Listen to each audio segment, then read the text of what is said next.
one day.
This year has marked a turning point in Star Citizen's history.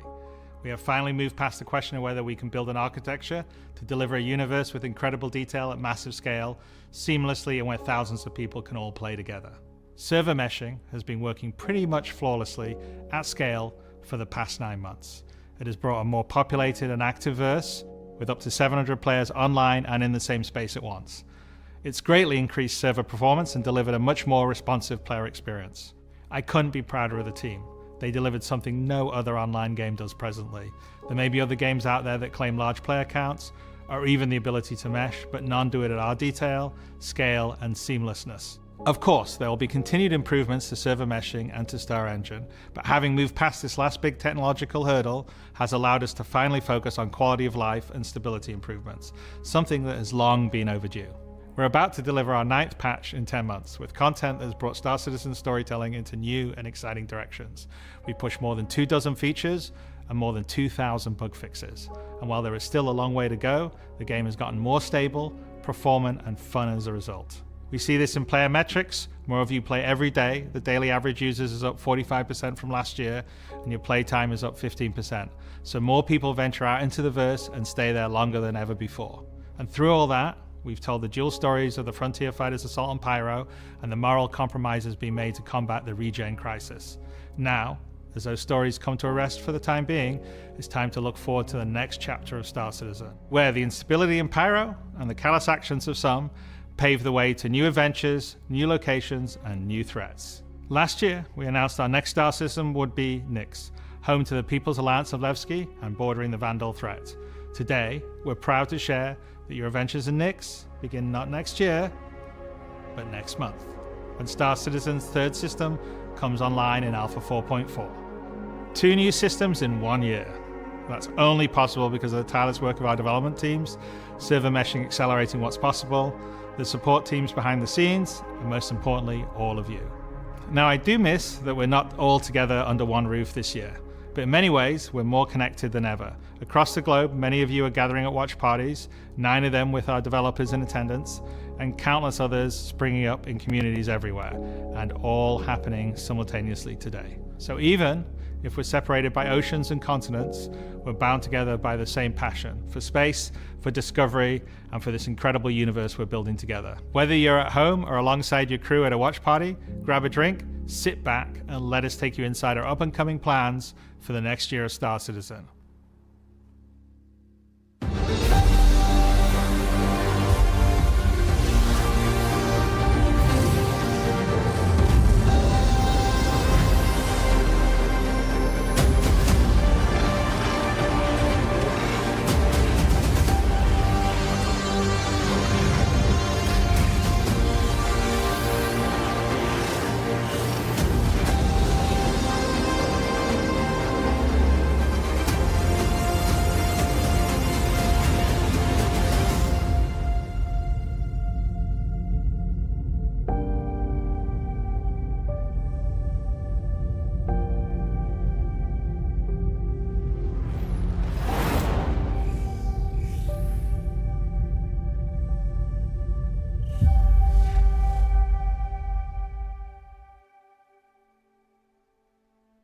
With the foundational technology now in place, the content development of the game is no longer restricted, allowing us to forge ahead with building out our first 5 star systems. Nyx will see the much-loved Levski landing zone added back to the verse, while also bringing you one of its most iconic landmarks, the Glacium Belt. Here, you'll experience a new combined arms operation that will introduce new factions and new adventures for you to discover.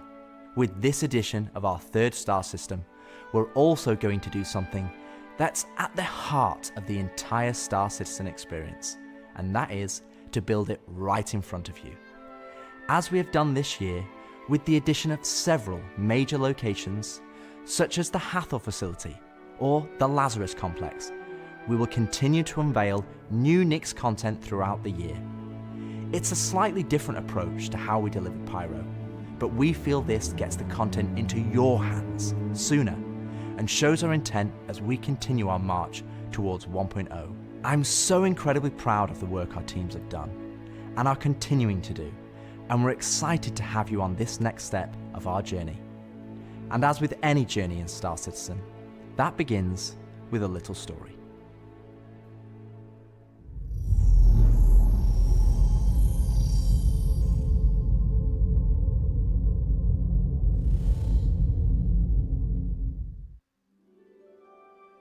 In 2025, we introduced 2 major storylines spanning multiple patches, creating a living backbone for adventure across the universe.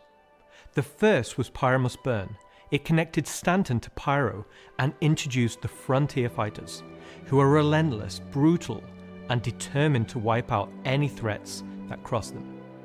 And with this month's release, you'll now take part in the conclusion to that storyline.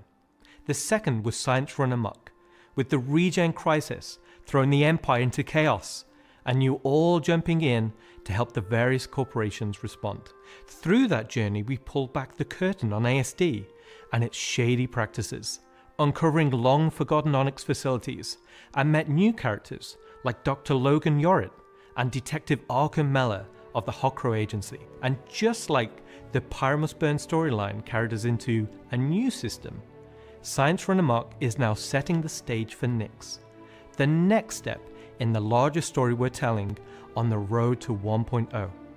As this new chapter of Star Citizen begins, let's hear from just a few of the team members working to bring this next era of our universe to life.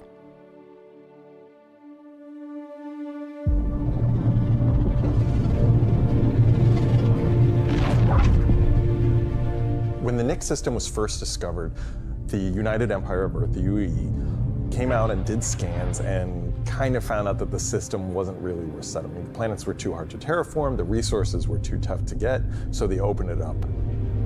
And one company saw opportunity where the UE didn't, QV Planet Services. And so they expanded into the system and tried to mine as much as they could, making a very slim margin by the sheer quantity of resources they were pulling out. The system itself sort of ran its course from sort of a large corporate interest perspective, and then was mostly left abandoned. Now this ended up being the ideal situation for the People's Alliance, who were a group of revolutionaries who were trying to overthrow the dictatorship of the Messer regime that was going on in the Empire at the time. So they went to the Nix system and established what became known as Levski. They wanted to make it everything that the UEE wasn't at this time. They set up what they saw as their ideal society, where everyone's voices would be heard, where everyone would be equal. But they've fallen onto hard times. So Nix today is kind of at an interesting point in its history. Now that the UEE has kind of transformed itself into a democratic society, what is their role? What are the People's Alliance rebelling against? And they still see the Empire as being inherently unfair. They see their role as still trying to create a free and fair society. But on the other hand, they have more problems than ever. And there's new threats lurking around every corner. And they have to ask, are they prepared to handle that? Or do they need to turn to the UEE for help?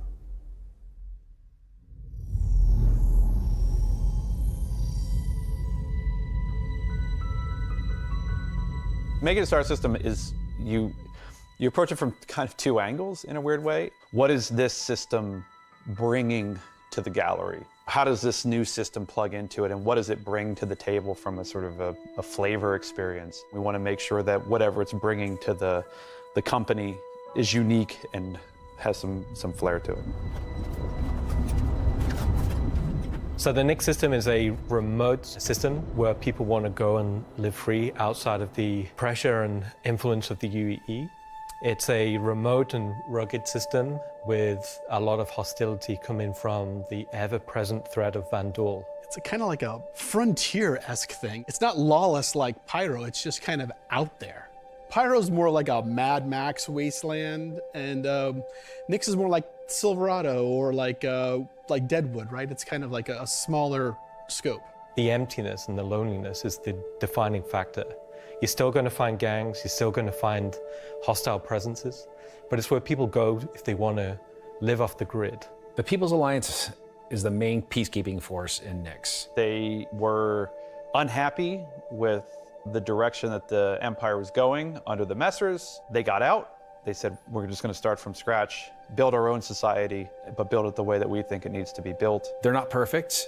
They're just people, but they're doing their best. They want to help keep Nix safe and make it prosper. They are trying to do the best that they can, but are faced with the realities of dealing with people, which is tricky. The Pyro star is quite a warm star. Stanton star is quite neutral. And the Nix is a little bit cooler.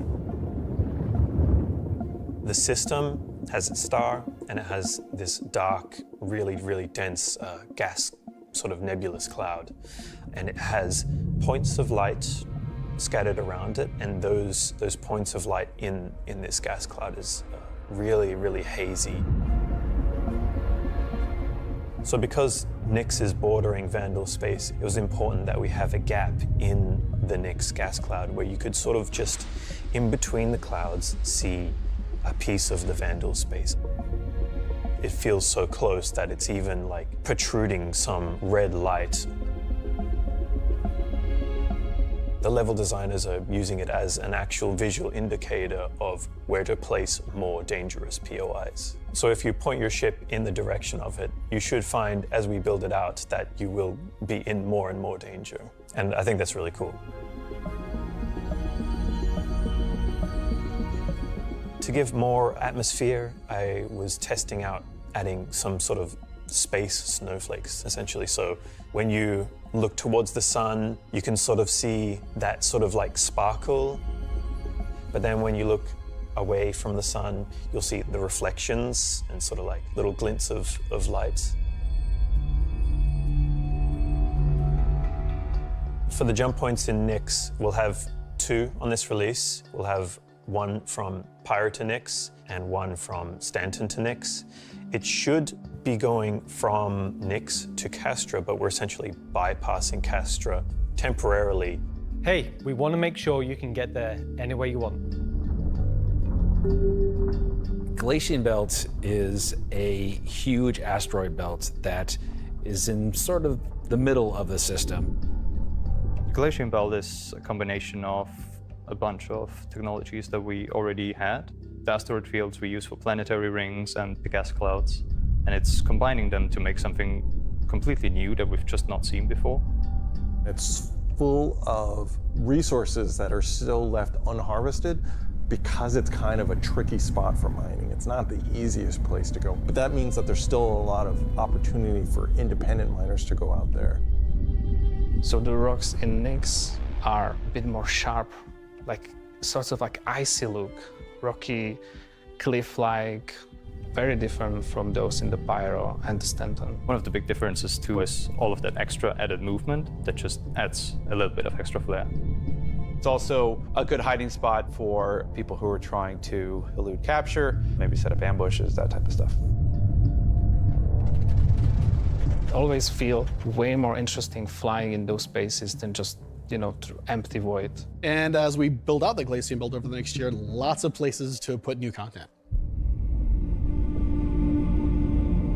Delamar is a very large asteroid in the Glacian Belt that QV Planet Services had built a mining base on that got taken over by the People's Alliance and renamed Levski.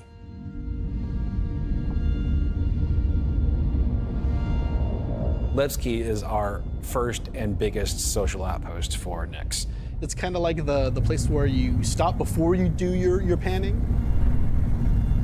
So it's kind of a San Francisco before you go out to the gold rush. It's going to be the central hub for trade and hauling and all of the commerce within Nyx and also from Nyx to other systems. But it does have a CD underlayer to it. Over the years, you're sort of improving the generation method of those asteroids to culminate towards this specific point to make large, explorable location. When you fly towards the Levski, you see this huge gas ring around it, scattered small, mid-sized pieces of the asteroids. Well, Levski is immediately apparently unique by the fact that it's a facility clamped onto the side of an asteroid. The breathtaking views of looking into the belt instantly gives it a unique charm and flavor. As you approach, you'll initially see a very dramatic borehole that goes all the way through the asteroid. You'll also see, growing out from there and alongside Levski, there will be landing pads along what I'd call the spine. Lots of industrial pipes and transport systems to bring out the refined mining materials when it was a mining station. Before, we were using an actual planet, so we had all of the space available to place all of these structures. But now it kind of meant that we had to create an asteroid which has the appropriate size to. If we took the whole shot of the asteroid, you will see that there is an area to fly underneath. We plan on bringing in whole sea gameplay, so this is exterior cargo elevators, so as a team you will be able to load and unload cargo. There's a lot more movement on the exterior, such as the cargo trains going around tracks. It's now going to be fully EVA-able. There will be walkways around the main landing zone to walk on using gravity plates, but you can drift off and kind of go wherever you want. They can explore fully the whole place, which is great.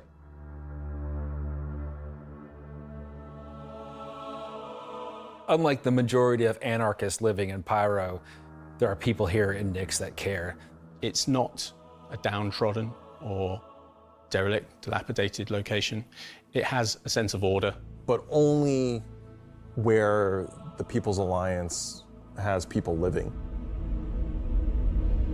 But we've had Levski before, and we've updated it quite substantially to be more in line with the newer features that have been put in since, but also visually, and there's been a lot of quality of life fixes that we've wanted to add and bring up to like a good standard for a landing zone.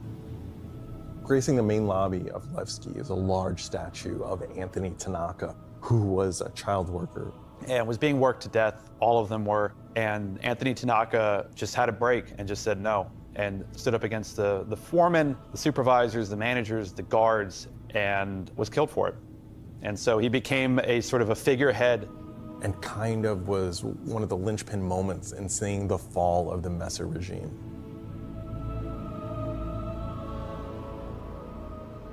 So if you take the elevator up to the top deck, you'll see the top view and the cargo area as well. So you can go through the cargo shop.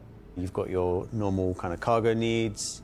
You'll have ability to trade and buy your tractor beam and other gear that you need. So if you were to die in the Nyx system, then one of the places you might come out from is the hospital in Levski, which is called the Mercy Hospital. So Mercy Hospital is just basically, it's a local med station for all the residents of Levski, anybody traveling through the system. Again, they're trying to provide as good medical help for people as they can. When you arrive at the HAB's location, you'll be presented with a lobby, elevator bank, and then you will take that transit to the HAB room. So within that room will be pods. And that's where the original miners would have lived. They're not the nicest, and they're a bit messy, but they're a home for people in Levski. If you head down to the lower view deck, you'll go through into the Grand Barter, which is your main social and commercial area of Levski. This is where you will see market sellers selling their wares. There will be stalls, there will be kind of more embedded shops. And that includes things like Corderies, which is your armor shop, and also conscientious objects, which is for weapons. There's also one of my favorite places, Cafe Musée, which is where you can go down into some of the more rocky depths and grab yourself a drink, and you never know who you meet down there. If you explore a bit more around the Grand Barter, there's other routes around and little side passages. There's another shop that's away from that area called Teachers. Teach's Ship Shop is basically where you would go if you were looking to pick up a used ship, buy some ship parts, fix up your old ship, find some new stuff, sell some scrap.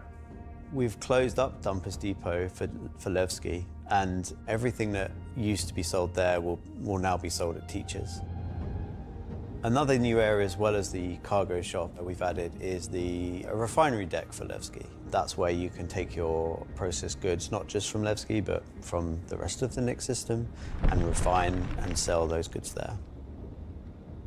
As a lot of the content in the next coming releases for Nyx is going to be mining related. So it's super important that Levski is a really nice hub for mining type of gameplay.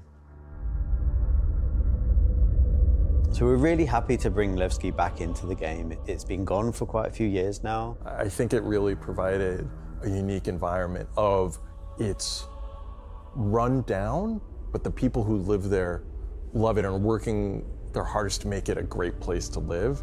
This is a location that has a lot of nostalgia for you guys, and we don't want this just to be a re-release. We do want you to go, wow. It's not going to be as complete as Pyro was when it first came out, but it's going to be our first iteration, and you're going to be able to see it grow as we work on it. Like with everything, we're always learning and improving and finding new ways. I mean, is there anything more Star Citizen than just building the system while the players watch us build it around them? It's going to add a nice dynamic to Stanton and be a much more calming of, style system than Pyro. The people that would have played it before are going to love to see this come back, and the people that haven't seen it before, it's going to be a great new location. This is the first time that I'm going to be able to touch stuff and kind of bring my own content to the game, and that's really exciting to me. Levski coming back into the game is a huge milestone personally for me. So I worked on the original quite some time ago, so seeing it come back and updated and improved and better is fantastic.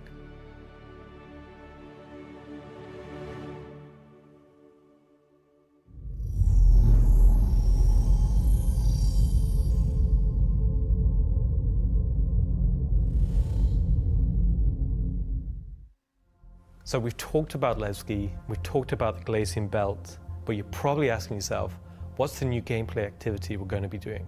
So let's find out.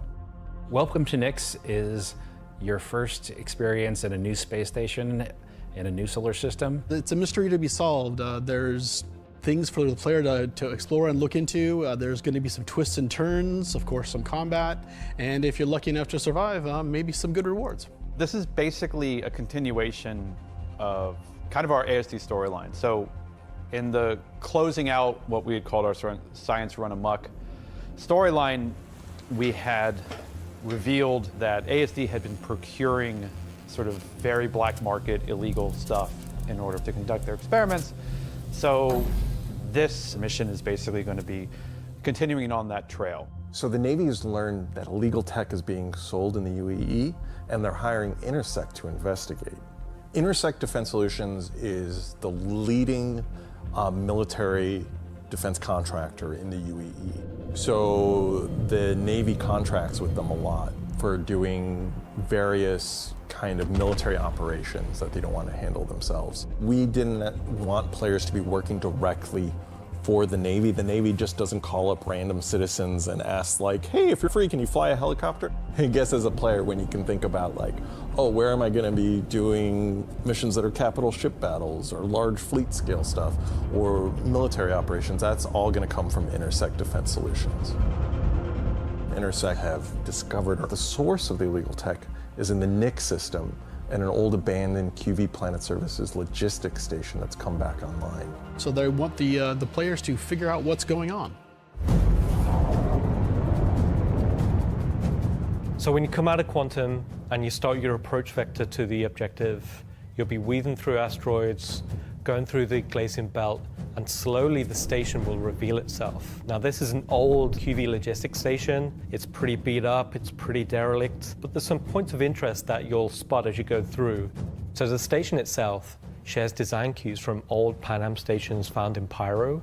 This architectural design found its way over to the Nyx system as the system was being established, but you'll also see some additional design cues that QV Planetary Services were adding, so it's a nice transition architectural point. It's fairly skeletal in design. You'll see logistics yards and cargo yards, but also facilities pinned inside the asteroid, creating this network of facilities. You'll notice there's a Polaris near the main hub. It's not a normal Polaris. It's damaged, it's broken. It's not a standard corporate Polaris. So at this point, you should be asking yourself, who does this belong to? Away from the Polaris, you'll see struts leading to asteroid bases. Now, these asteroid bases are locked, so you don't know exactly what's inside just yet. But all of this comes together to form the playground for the mission to take place. So not only is this facility unabandoned, but it's also under attack from a surprising but familiar foe.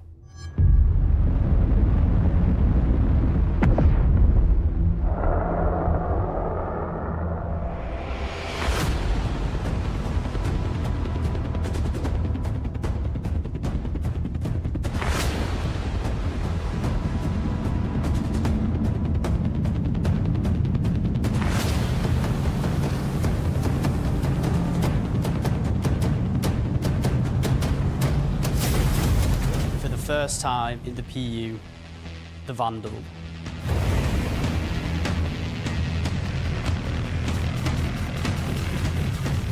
So the Vandal are a nomadic, very, very, very violent spacefaring race. They've been striking out against outposts and such in the Nyx system that don't really know what they want, don't know why they're doing it, but it seems like whoever's running the station is really pissed them off. Vandal raiding parties have been arriving in the system, and they're unaffiliated to any clan. There's small groups coming in and picking at them. But as time goes on, those raids are getting bigger and more frequent. There'll be the scythes that you're familiar with, glaives and blades that we all know and hate, and a new craft for the PU, the Vandal Stinger.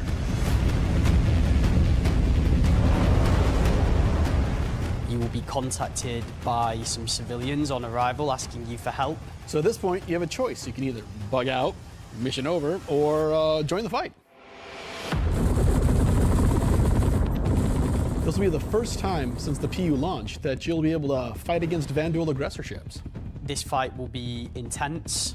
The player should be able to deal with them, but they will have to be prepared and they'll have to come back in to fight off this initial wave, and that won't be the end of it. After you fight off the Vandal ships, the mysterious inhabitants of the station invite you to come on board. Which Intersect sort of will encourage you to do because it'll help further their investigation against what's happening here, why these QV stations have come back online. You dock your ship, you board the station, and it turns out the inhabitants here have a real surprise for you. The player will be immediately ambushed. These guys are not your friends. Of course, it's not going to be easy because the people that are inhabiting the station are going to fight you every step of the way. The fight will be challenging, but this definitely will be the warm-up phase of this mission. This will be the players getting a sense of what exactly is going on there, who these new people are. They'll be in unfamiliar armor. They'll be wielding unfamiliar weapons.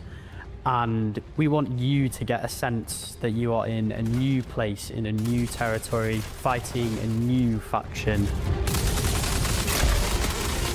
So after you survive this initial ambush, you get back in touch with Intersect, and obviously the question is, who are these people? Why are they attacking? Why are the Vandal attacking them? At this point, there's more going on here than anyone thought. The directive from Intersect is to explore the station and collect as much information as you possibly can. Along the way, you're going to get to explore some new areas. It's not just the space station. There's the disabled capital ship. There's asteroid bases nearby with obvious installations there, other forces that the Vandal have been attacking. There's a debris field. Explore the locations in any order you want and try to find out who these people are and why the Vandal are after them. You'll find new clues. You'll find ways to solve the puzzle of what's going on at the space station and find out what kind of loot they have for you now that you've beat them. And of course, this is a legally open station, so anything you find is yours to keep and sell, maybe even give to Wicklow. This isn't just a one-time event, this is a permanent sort of mission that we're going to be adding to the game. You can go back and repeat this mission and find ways to do it even better, even faster. There'll be a different story and different flavor. Obviously, we can't have the same thing happen every time. There'll be other missions that Intersect will offer to you based on the evidence that you found. Now you know the real story, and you can start digging and giving more information to Intersect along the way.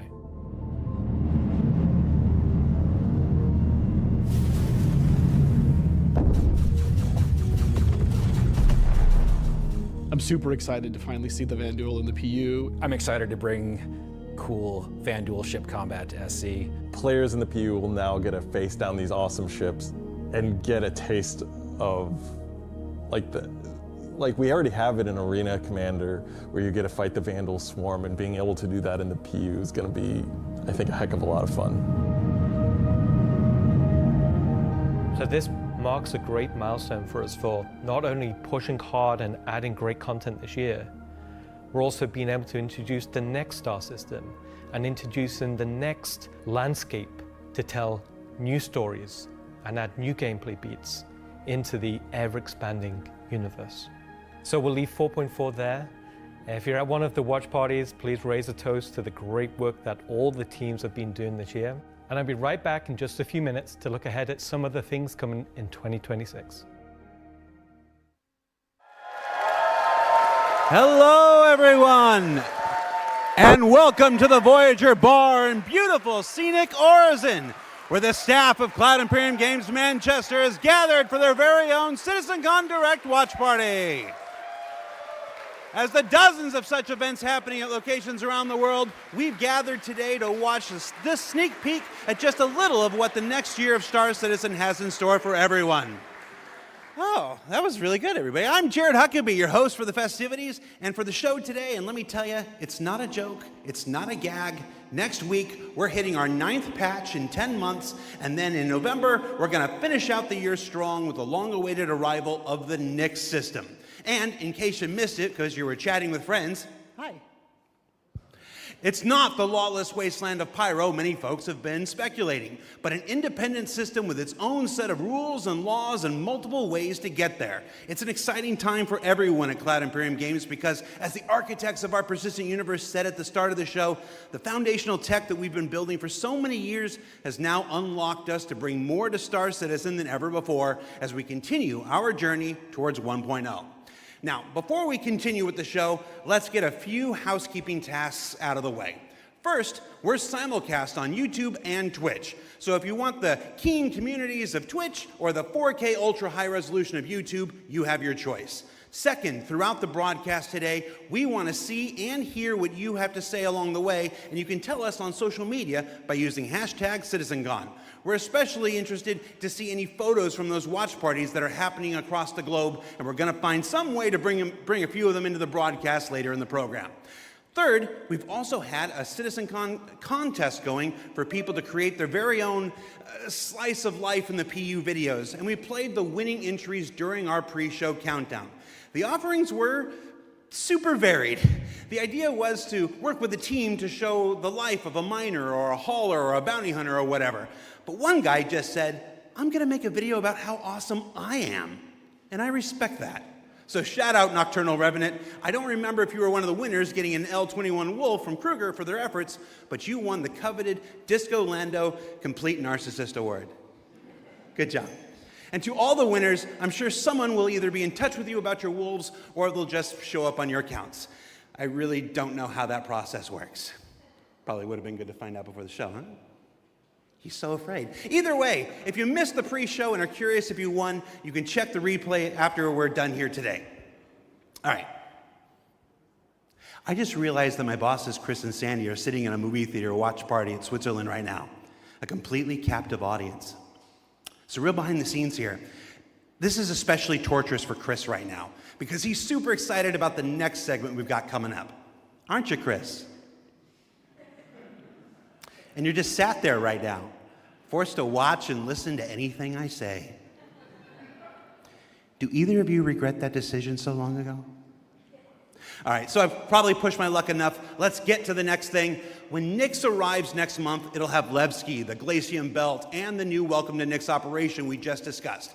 But throughout 2026, we'll also continue to build the Star System out with new features and new technologies that will not only set Nix apart and give it a unique identity from its sibling Star Systems, but continue to set Star Citizen apart from other video games altogether. Now, at this point, if you're running one of the watch parties, you're going to want to crank your speakers up for some brand new music from the Maestro Pedro himself, and let's take a look at some of what the next year has to offer for the Nix system.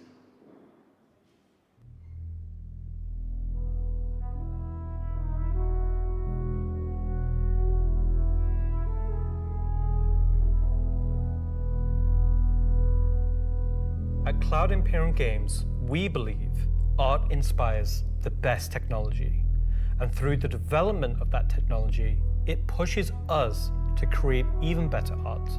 When Genesis comes to the persistent universe starting next year, it will change how you experience every world, and not just in the building of the new planets for the Nix system. We will also go back through Stanton and Pyro and reimagine them through the lens of our technology.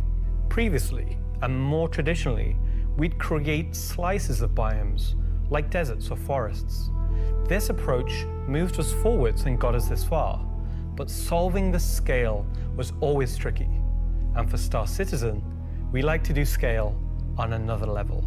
Issues like seeing tiling from our height maps from high altitude, or the unpredictable blending when two biomes connected were common. But ultimately, things just never felt right. Our worlds were gorgeous, but to us, they still sometimes felt like interpretations. Now, this was a super hard problem, which we needed to solve at the scale Fastarcism requires. We challenged ourselves to emulate nature in the most believable way, and not just on a planetary scale, but to our level of detail.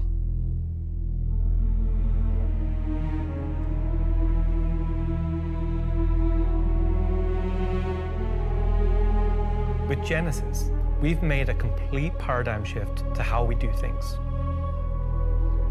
Biomes are now created based on the physical data sets, with the assets being spawned whenever and wherever the correct criteria is found. So when you see a forest or a meadow, it's no longer because an artist painstakingly crafted it there. It's now because it simply wants to be there. It fits inside our rules. Genesis also ties into our other gameplay systems. Our new planets are built from the information we create for our different datasets, like height maps, humidity, temperature, soil types, soil amounts, geology erosion data, to name but a few. This means you can now tell where to find valuable minerals as the geology looks like it would be suitable for it. Where scree piles exist below sheer cliff faces, and where rocks have broken off over time due to erosion. Of course, these new tools still give us the ability to direct the look and feel we want. The attention to detail from the tallest mountain to the smallest flower is still our core DNA. With Genesis, we can now keep that detail-orientated mindset as we focus on the quality, and it provides the quantity. Genesis provides our planets with the ultimate sense of exploration and adventure, discovery in the purest emotional form. We want you to find that perfect place, with the planets providing an abundant resource to harvest. This is a major part of what exploration is for us. We want that feeling of finding a corner of the universe that you'll fall in love with, and where you want to settle down and build your home.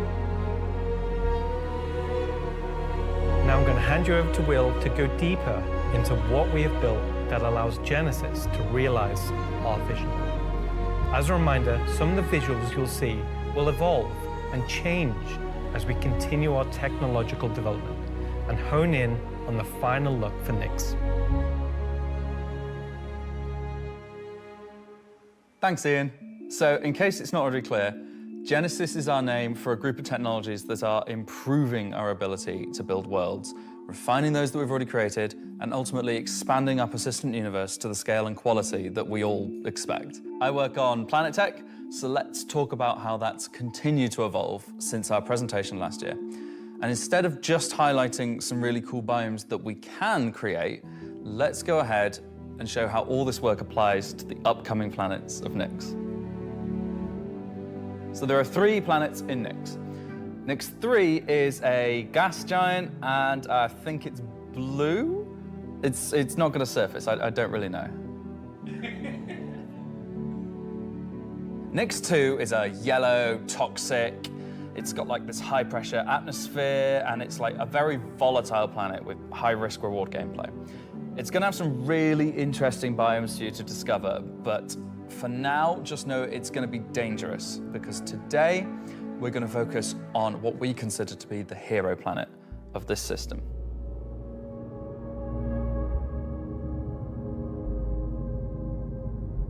Nyx 1 has got a rugged, remote beauty. It's got a diverse set of biomes, from weathered rocky mountain ranges to vast sweeping forests and grasslands, and from damp, expansive wetlands to claustrophobic, festering swamps. These core biome concepts give us a fantastic platform to hone our technology, in some cases because the current tech couldn't do them at all, or because we want to completely step up our game for them. So, let's approach this planet in much the same way that you, the player, will, from orbit. The orbit appearance of the planets going forward is far more tied to what is present on the surface. Previously, we had different data that drove the orbital and ground coloring. That's because the orbit was designed to look like vegetation that we'd place on the surface, and the ground coloring was trying to be a mix of soil, rock, and the organic compound coloring that forms the kind of colors there. Now we author much more of the data in a unified way. When you look at Earth, you see blues and greens for ocean and vegetation, and brown or yellowy tones for sand and soil. We wanted to keep it as simple as that. The same set of textures and data that define the color of the soil, sand, and rock on the ground are used to create the orbital look. We then assess the presence of vegetation and competition between different species on each part of the planet and use that to blend in tones of green, including variations due to species health and the current season. This creates a far more complete image and allows you to identify features, geologies, and potential points of interest all the way from space. Let's go down to the surface and start with something closer to what you're used to, but in a whole new light.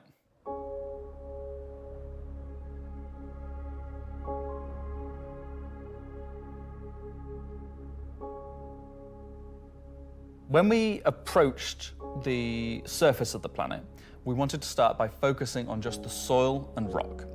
One of the things that was missing from our terrain previously was simply feature complexity. Looking at our contemporaries, we lacked detail at the ground scale. To combat this, we've added a new layer of data. That layer is called the medium tiles. These are intelligently placed on top of the existing 4-kilometer terrain tiles based on slope, soil type, and other erosion data. And these medium tiles don't just create height changes, they also bring in local erosion data both for soil and bedrock size values. And this gives us a whole new level of terrain detail, of scale, and allows us to create far more unique locations across the planet. So now that we've nailed the surface, let's have a look at adding some rocks. We've now got two major contributors to the rock content of our planets. Firstly, long desired feature, cliffs. We are adding large scale, very detailed to all our cliffs based on the geology at a given location. This adds an exciting new dimension to steep slopes that we simply couldn't get before. The second is a big one for you ground vehicle enthusiasts. Rocks are now found not scattered everywhere, like spilt popcorn at the cinema, but only in places you'd expect to find them, thanks to a brand new rock scattering algorithm that isn't annoying as hell. Using physical data generated for each large and medium tile, now rock distribution makes sense and has a physical basis. So if you're still crashing into them after this comes out, that's on you. The rock assets themselves have had a glow up too. We now create rock sets related to a particular geology that look like they originated from the same source. And this ties into how we'll be distributing minables in much more interesting ways too.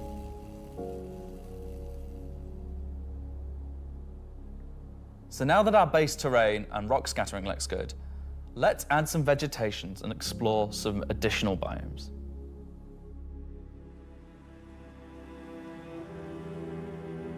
Nyx 1's forests and grasslands are full of trees, various grass species, rock formations, and they're found in all sorts of elevations like mountain valleys, open plains, and dense meadows. And when we start to add a bit of fresh water, they begin transitioning into more wetland-type biomes.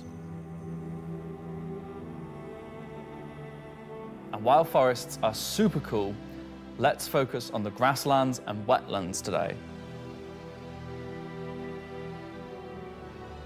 So, how are we making these look so great? Obviously, we've had grass before, but never meadows of it, because until now, we haven't been able to spawn grass in large enough quantities or effectively represented at distance. So we're stepping up our game in terms of spawning, shaping, and shading grass. With Genesis, we now leverage GPU spawning to create vast quantities of assets across all biomes, whether it be dense meadows or more complex collections of ground cover like you can see in these wetlands. We are also able to fit our grass tiles to the ground by conforming them to the unique terrain underneath. Now we can finally cover complex terrain shapes with grass and ground cover assets, and as a result they are now gravity aligned, meaning each blade is oriented as you'd expect and not sticking out like before.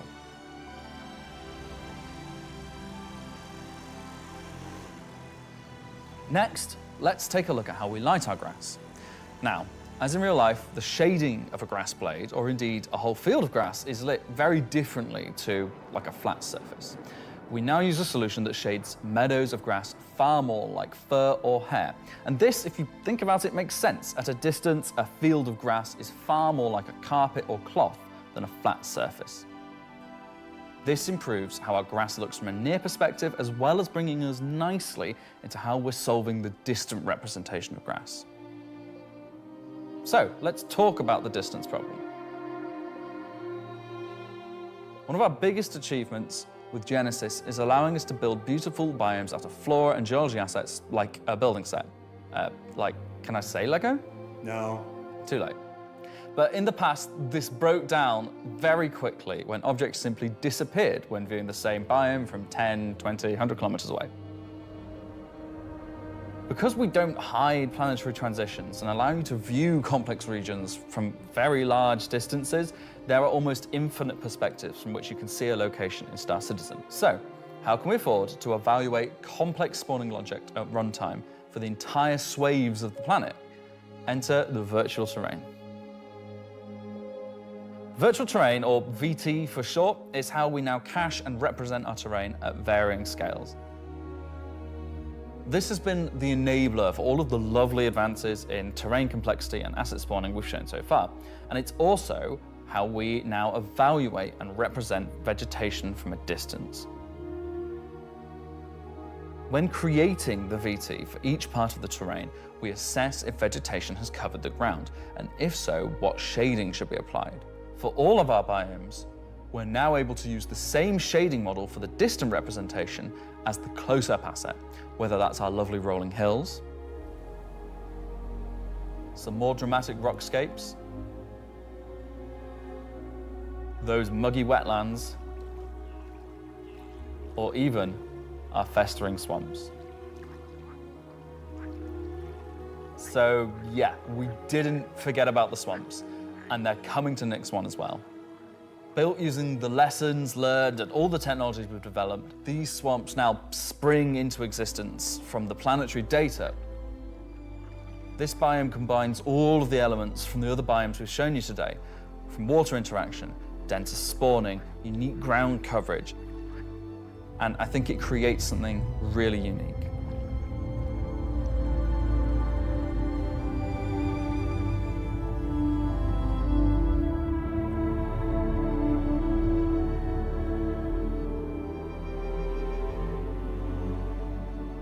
Anyway, that's our update on the Planet Tech portion of Genesis and how we're using it right now to sculpt the identity of Nyx 1. And I hope you're as excited as we are to explore this and everything we haven't shared yet next year.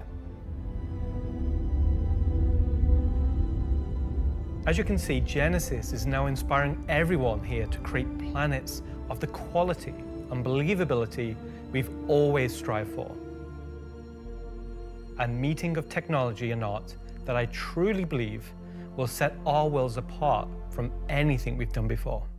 And with that said, let's move on to a little travel between systems, literally.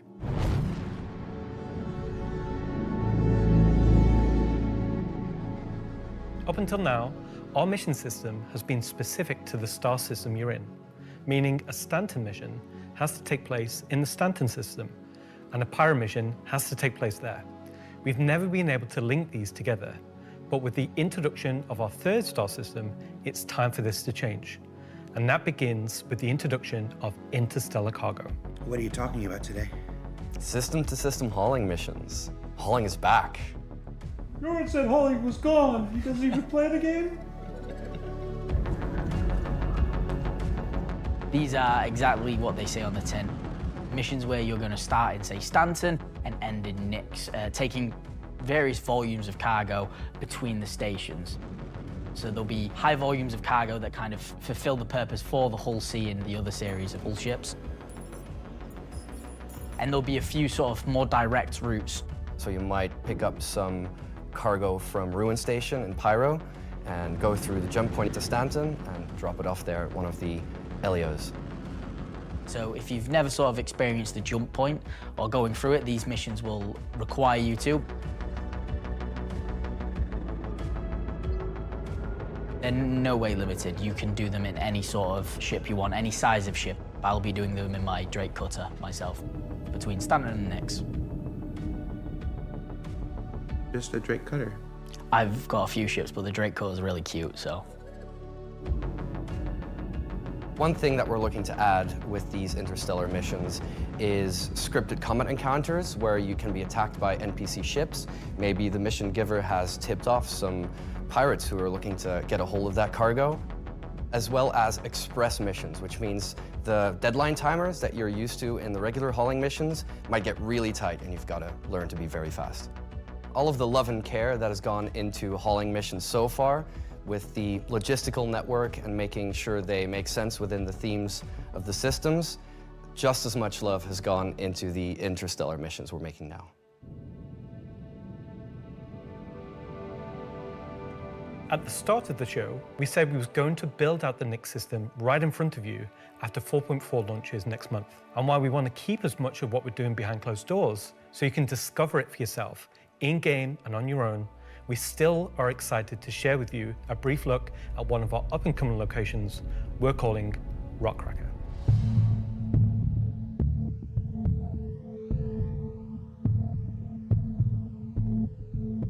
Okay, so Rockcracker, Jared, is our internal name. Rockcracker is where you have to crack a rock. It's a big rock. You want more? So way out into the Keegar Belt, you'll find these old QV breaker stations.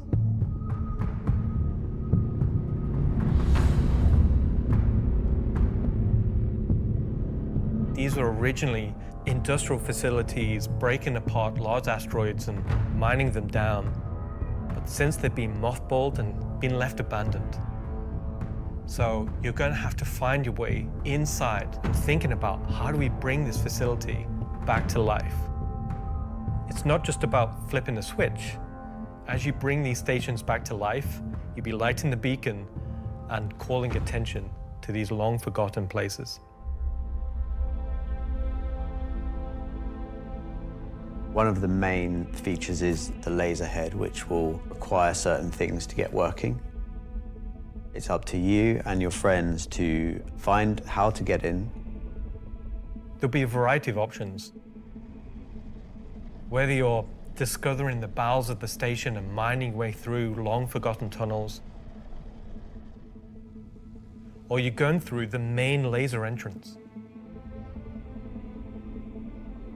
Now, as you're traversing through the facility, you'll find the old engine room. Now, there may be ways to bring the facility back to life, kickstart the engines, and bring power to different parts of the facility.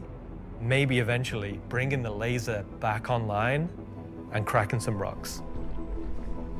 The secondary gameplay loop is FPS combat. You're not there by yourself. There may be squatters and outlaws in these stations trying to stop you from what you want to do.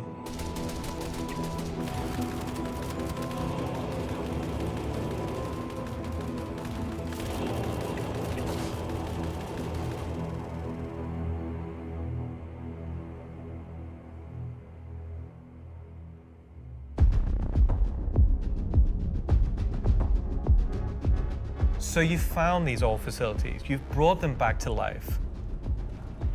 You've systematically brought power to various functions of the facility. You've activated the laser. You've fired the laser. You've broken apart the rock. And then you'll be able to fly your ship inside and see what's there. So you fly a ship into an asteroid. Yeah. You just get into your ship and fly in and start searching around and trying to find the pieces that you want to mine.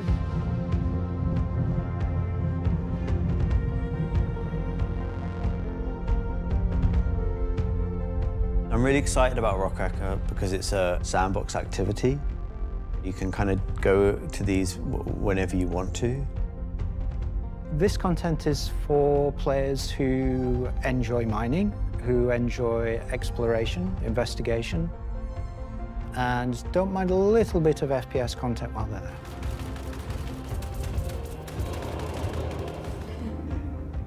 It will be a very new experience compared to any other asteroids, because this one, kind of like Alan and mine, will crack open and show its secret. And one presumes you can make a decent amount of scratch in an asteroid that's big enough you fly your spaceship into it. It wouldn't be worth doing if you couldn't make a good amount of coin, yeah. Making promises for the econ team. Yeah, they've got to balance it. It's for people who want a lot of minerals. When crafting comes in, when all the other mechanics and features that we want in the game for 1.0 come in, it will be a place where like an organization or a group of like 5-6 people could come and just get a monumental amount of minerals. So that's a look at some of what's coming over the next 12 months. In addition to what we've shown, there'll be new mission packs tailored to the People's Alliance and their struggles. There'll be events that invest you into the evolving storyline of all 3 systems we'll have in the game. And of course, when we begin populating these with new planets, there'll be a whole host of ground-based POIs, settlements, and structures inhabited by those trying to make their way in the verse. And all of this in service of building star systems that complement the massive corporate yard of Stanton, the lawless ganking of Pyro, and now the new frontier of discovery for the Nyx system. Should I say ganking? You already did.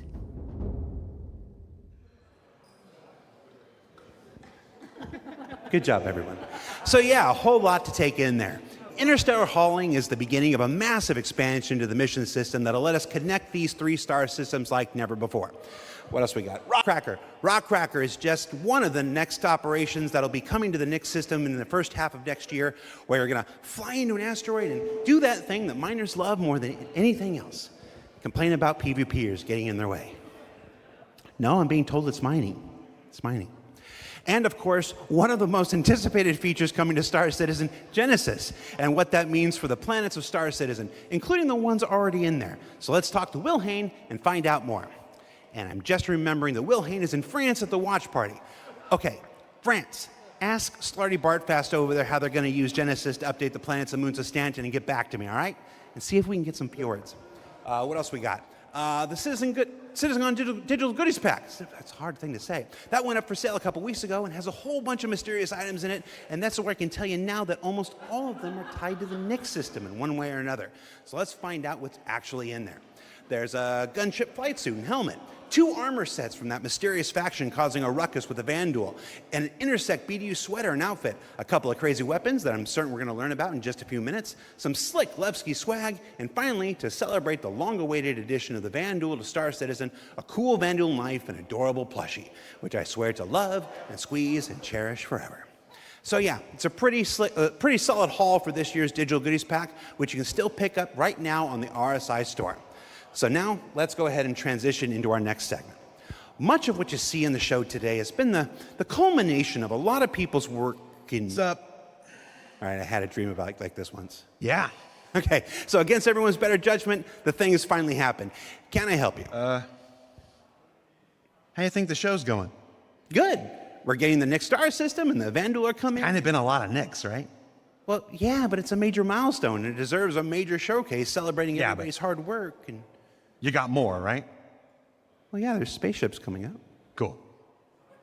Wow, it's like they only scanned the original community portion of me. If pictures steal your soul, imagine what face scanning in PCAP does. Well, this has been super cringe. So I'm gonna head out. Mm-hmm. Bye. Oh, Regular CitizenCon is still better.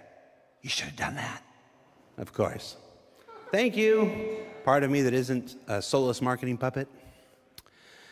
All right. No. Let's just go to some spaceships, shall we? Hi, my name's John Crew. I'm the Vehicle Director here at CIG, and welcome to Talkin Ship, where we're going to talk about 3 new ships coming to the persistent universe.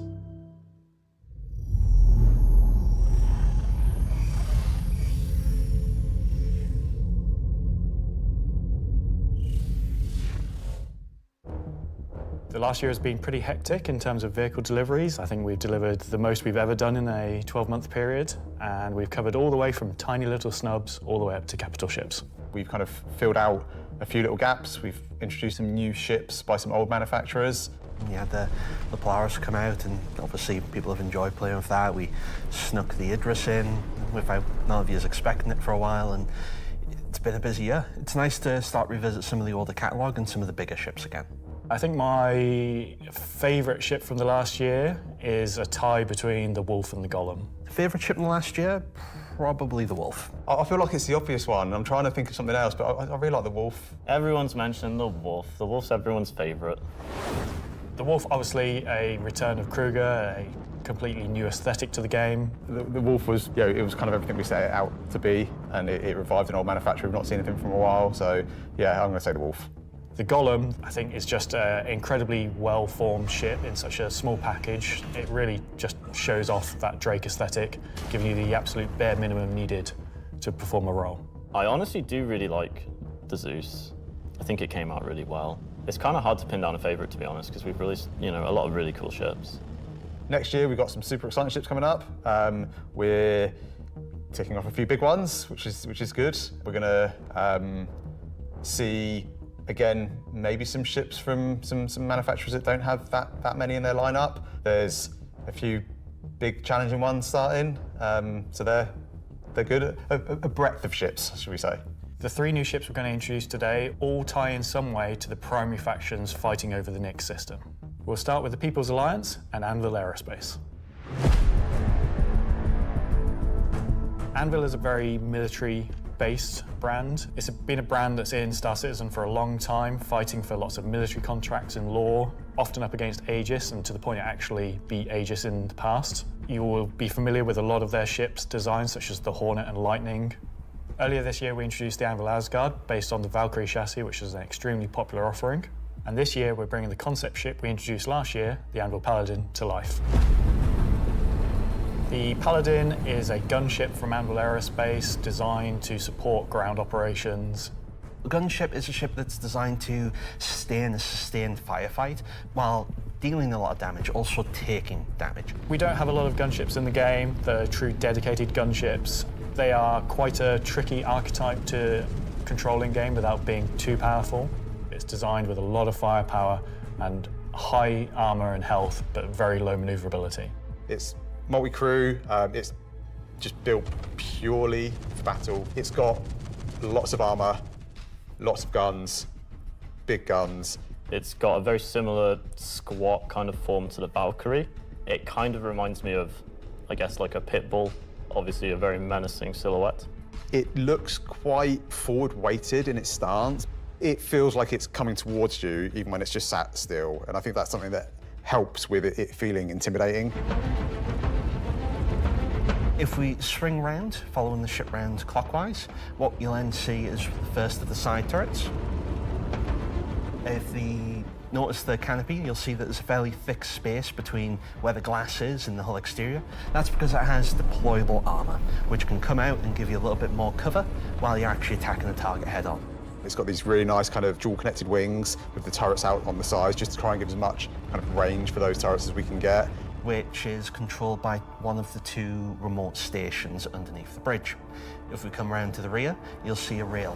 Now that rail mounts the main turret of the ship, which is controlled by the co-pilot. So you've got full 360 coverage underneath, full 360 coverage on top with it, and then the side turrets also have 360 coverage that way around and 180 out sideways. So really you have, between the turrets pretty much 360 coverage in all directions.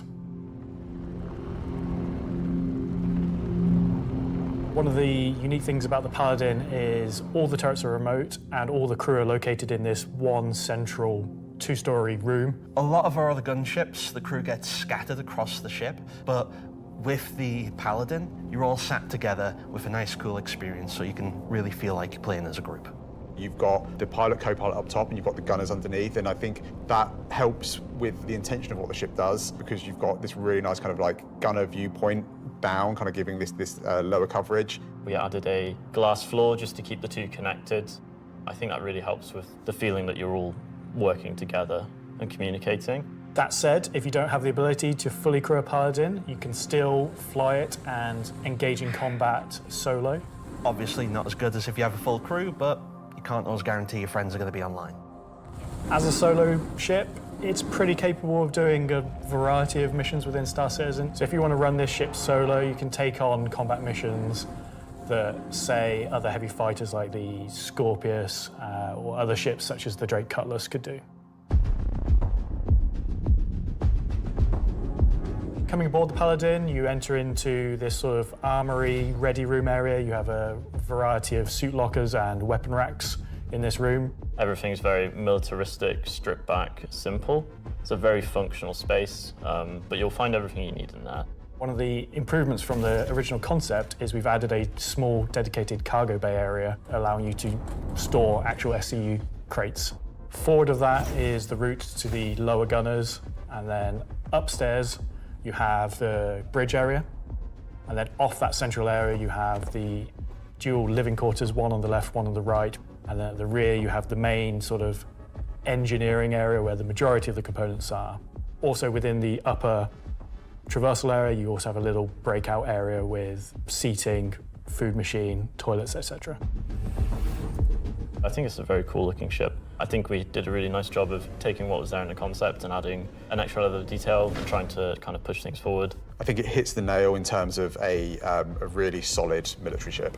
It's really complementary to some of the other ships in the Anvil lineup, so something like the Valkyrie, where you've got this big drop ship. You know, the Paladin's there just to make sure it's safe, make sure no one messes with you, and just basically scare people away. The thing I like most, I think, about the Paladin is that it's very clearly got a crew of 4, and they all kind of work and operate under the same conditions. You know, the pilot, co-pilot, and the 2 gunners, they're basically all equal on the ship. There's one toilet, everyone's got the same style of bunk. When they're at work, everyone's at the front of the ship together. It's really odd to me that you call that, you like that there's one toilet for 4 people. Well, you know, it's you all work together. You're all equal at work. The toilet seat never gets cold. Toilet seat never gets cold. Yeah.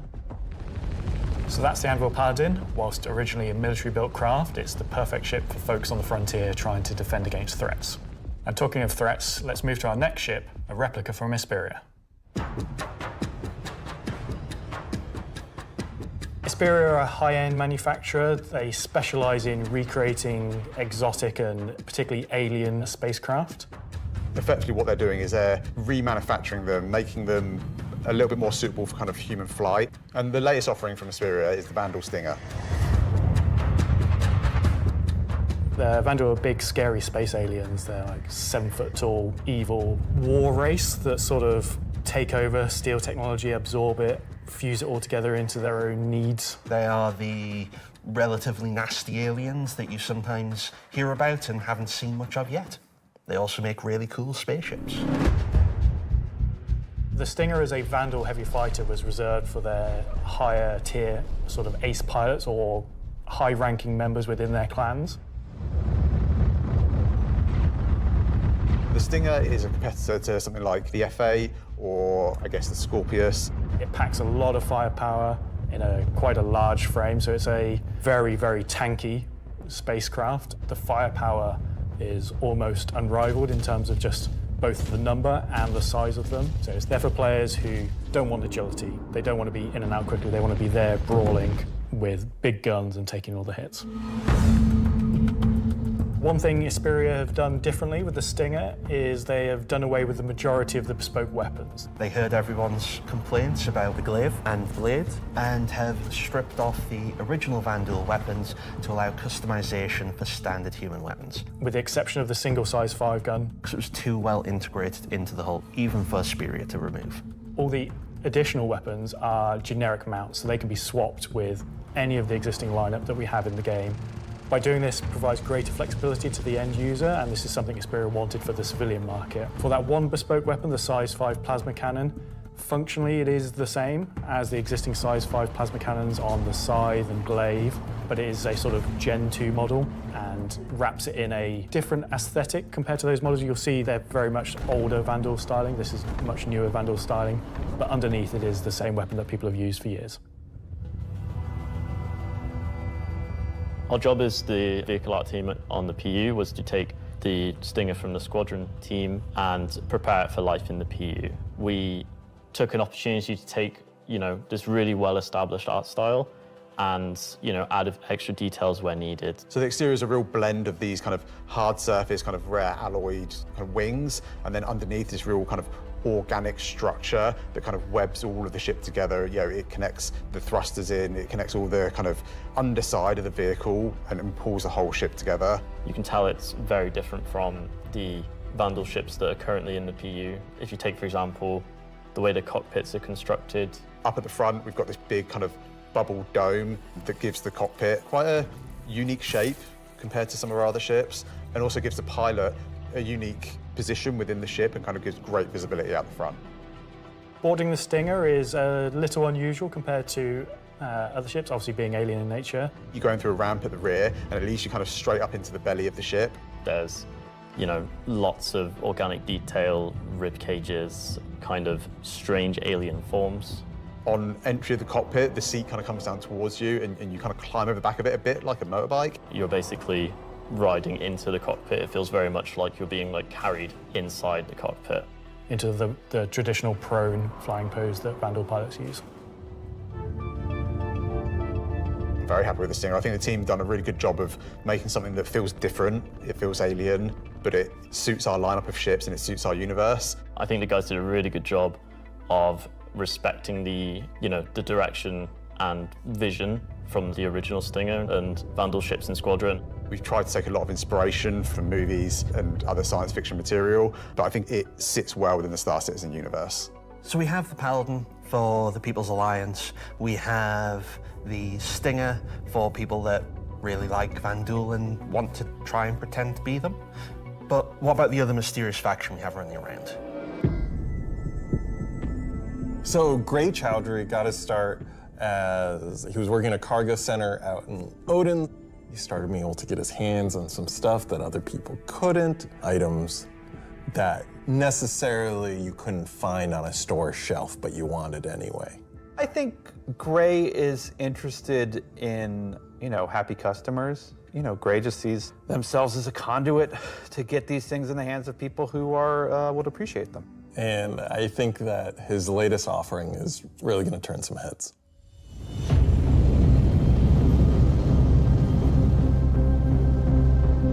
So the Shiv, well, we don't really know what it is, to be fair. It's what happens when someone who is a genius at aeronautics and ship assembly is given free rein to do whatever they want.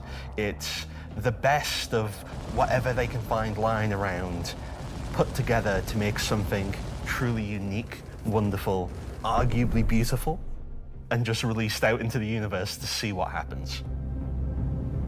At first glance at the exterior of the Shiv, I think most people will probably recognize there is more than a fair proportion of the Cutlass visible there, but it's had quite a few changes to it. As you look a little bit closer, you'll start to pick out elements from other ships. You've got, main thrusters that are from the Valkyrie. Even the bits that are obviously a Cutlass have had panels welded on, panels removed. The top turret, which is now remote, is just this hodgepodge amalgamation with multiple other ships' turrets. And then the changes continue onto the inside where, again, it sort of feels Cutlass-like, but then you'll find there's bits of Crusader ships just integrated into the wall instead of what was there originally.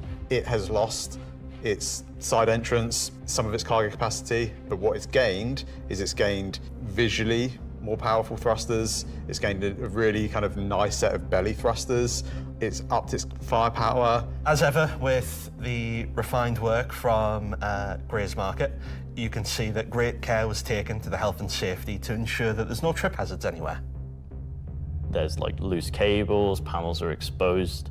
If you look carefully, you'll notice there are like tools laying around in the cockpit. It's gained a toilet. Bucket. Yeah, it's one for doing stuff, and then you need a second one to wash your hands. It's not an animal. It has very much taken that ethos of Drake and moved it down a level, which I think is quite an achievement. Just look at this thing. How do you even begin to describe the madness that created this? It's the Shiv.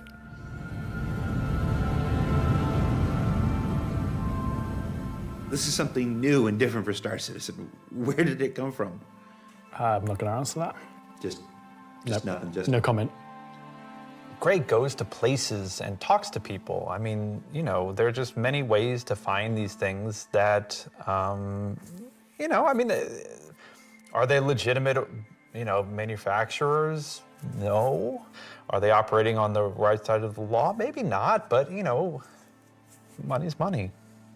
Does Gray have a motto, an ethos to live by? It probably comes down to, don't ask where I got it. Don't ask how we got it. Don't worry about it. Just ask if you want it. I think the Shiv is for someone that is looking for something a bit different, a bit away from the norm, that just wants something that's unique. It's definitely for people who like a rustic aesthetic. It's a fun ship, but it's also really strong, to be honest, and it's absolutely a statement.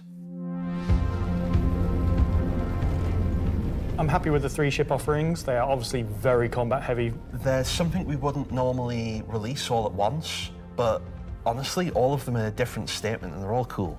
As always, super excited to release these ships into the game and just see how players react and play with them. It's always fun to see the quirks and the shenanigans that people get up to with them. So that's Talkin Ship for another year. So.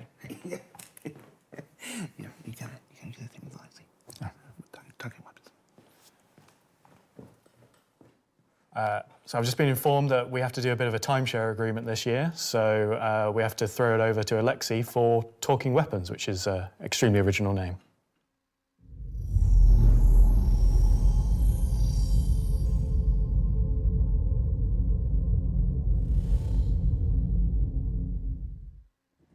I'm talking about the new edition that came out in October. The non-weapons are essentially the weapons that does not have a manufacturer, the weapons that you can think of that were made by space pirates. Gray sells whatever he can sell. Sometimes he gets his hands on some weapons that come from unknown origins. He will sell things that no company in their right mind would ever make. These are the most kind of like scrappy and taped together and the most kind of like pyro-ish weapons that you can think of. Right now we're releasing 3 new weapons. Rocket launcher, the LMG, and the long-awaited Space AK. I think this is the one that not only is the most in demand, but I've been politely badgered about the most. It's a fun rifle that basically fires energy and ballistic in sequence. So your first shot will be your ballistic, your second shot will be the energy. You'll see on the top of the art, there is a bolt that cycles the rounds, and that goes off with the ballistic shot, but it does not go off with the energy shot. And that is just like a really fun way of making a weapon work in kind of like a scrappy, glued together kind of aesthetic. The LMG, this thing is a really fun, slow-firing, hard-hitting beast. It will bring the 50 cal, and the only other weapons that have this right now in the verse are the Bearing Sniper Rifle and the Coda. Honestly, if you even get hit by one, you just instant tier 1 injury, back to medical. Are you even trying anymore? You know what? We made all these really complicated fancy guns, and some people just want, I want a slow firing rifle. Give me a scrap together box that fires the biggest thing you can possibly find. We don't have a rocket launcher of this caliber. It will be 3 grenades straight together that you pull into the tube and fire towards your enemies. The cool part about it will have an arming distance, so you will not be able to just point it towards an enemy. It's also going to have a lot of spread. So essentially, you're going to have to get very close with your launcher to be able to blow up ships with a single payload in it. You can't actually aim with the apparatus, because you've got the tube on your shoulder, and you try to aim it, you'd have to physically put the tube in your head. So we were like, oh, we can't have an aim apparatus for this. And then we realized, like, it's in the spirit of being a tube that you can't use the aiming apparatus, and you just kind of like, all right, I think that's the middle of the screen, I'm gonna hit it. It's in the spirit of being a tube.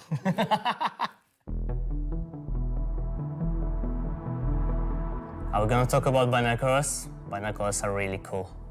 We don't have anything like this in the verse, and I think it will be really convenient to use something that's dedicated to look for the things, especially far away, instead of using your sniper scope, for example. Will the binoculars have glint?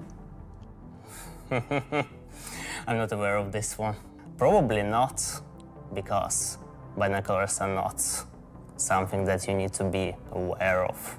It's really funny because obviously, due to Glintgate, as I beautifully internally call it, basically there was a lot of community feedback basically saying like, oh, I really like spotting people. I really like playing a spotter. And essentially I was like, oh, this community wants to be able to spot people from distances. And what can we make gadget-wise that doesn't require new features? And it was like binoculars. And I prototyped a thing which essentially was just a scope in a hand, and it worked. So we've got some really cool binoculars coming that allow you to spot people from distances. And how much damage do the binoculars do? Depends on how you throw them.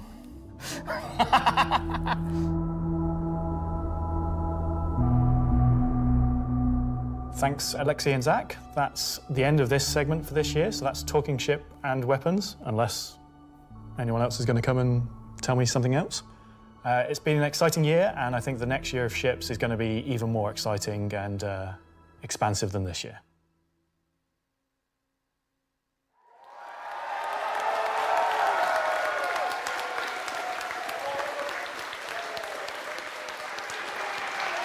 Well.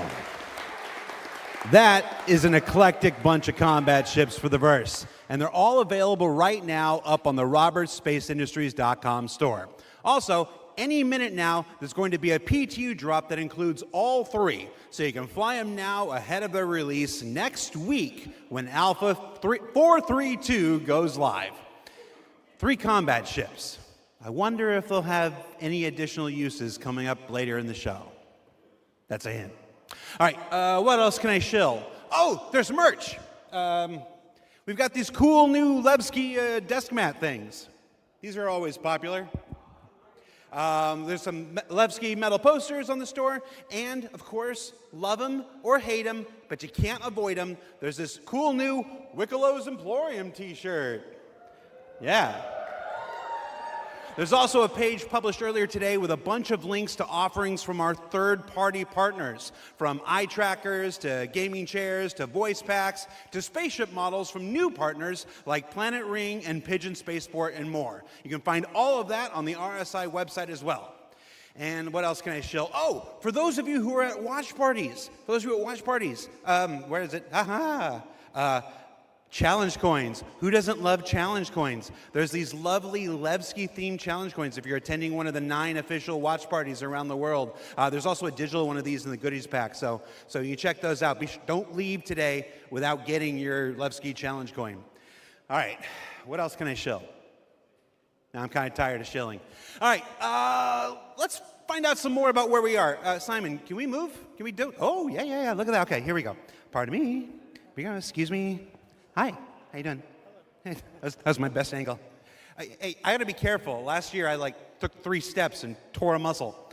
All right, so this is the 9th floor of CIG Manchester's Manchester office. That's you. This is the room where we have lunch every day, and if you get here early enough, croissants, if the weapons team hasn't stolen all of them.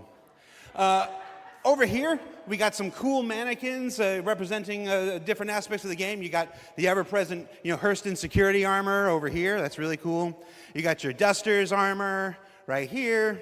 You got this guy from a game that we're not talking about today. Marine armor, yeah, it's all pretty cool. And then when you come over here, got a nice little recreation area. There's some sim pits over there for people who need to test that kind of stuff. We got this cool Krigeri Bengal carrier. Come over here, shoot it. Go down the nose here. Watch this. It's pretty cool. I'm gonna go over here. Can you see me? Hi, Mom. All right. So yeah, and what are you doing, Richard Towler? All right. I thought John went to Washington, D.C. Let's see, what else we got? We got cool Voyager bar here. This is where we get all kinds of breakfast goodies, coffee, stuff like that. Hey, who remembers the big coffee controversy of 2016, where everybody took to Reddit and pondered the question, do devs deserve coffee?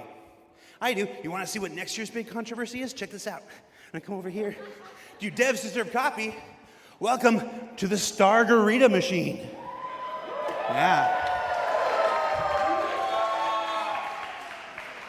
Do devs deserve frozen deliciousness? I don't know. Go to Reddit and let us know. All right, let's see. Let's go over here. Competition winners. Competition winners. We have the list of competition winners. Can we put that on the screen? Yeah, sorry, competition winners. Remember the competition for the CitizenCon winners? The people made the videos, and we gave them a Kruger L21 Wolf. We actually have the names. They're behind me. Look.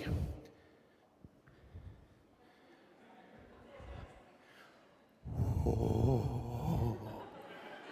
All right, that's cool. Also, everybody's got food. Do I have food here? Oh, somebody's supposed to save me pizza. All right, so we got. Oh, you guys saved me a lot of pizza. Let's see. There's like 3 different kinds of pizza here. What if we just combine them into like a challenger situation here?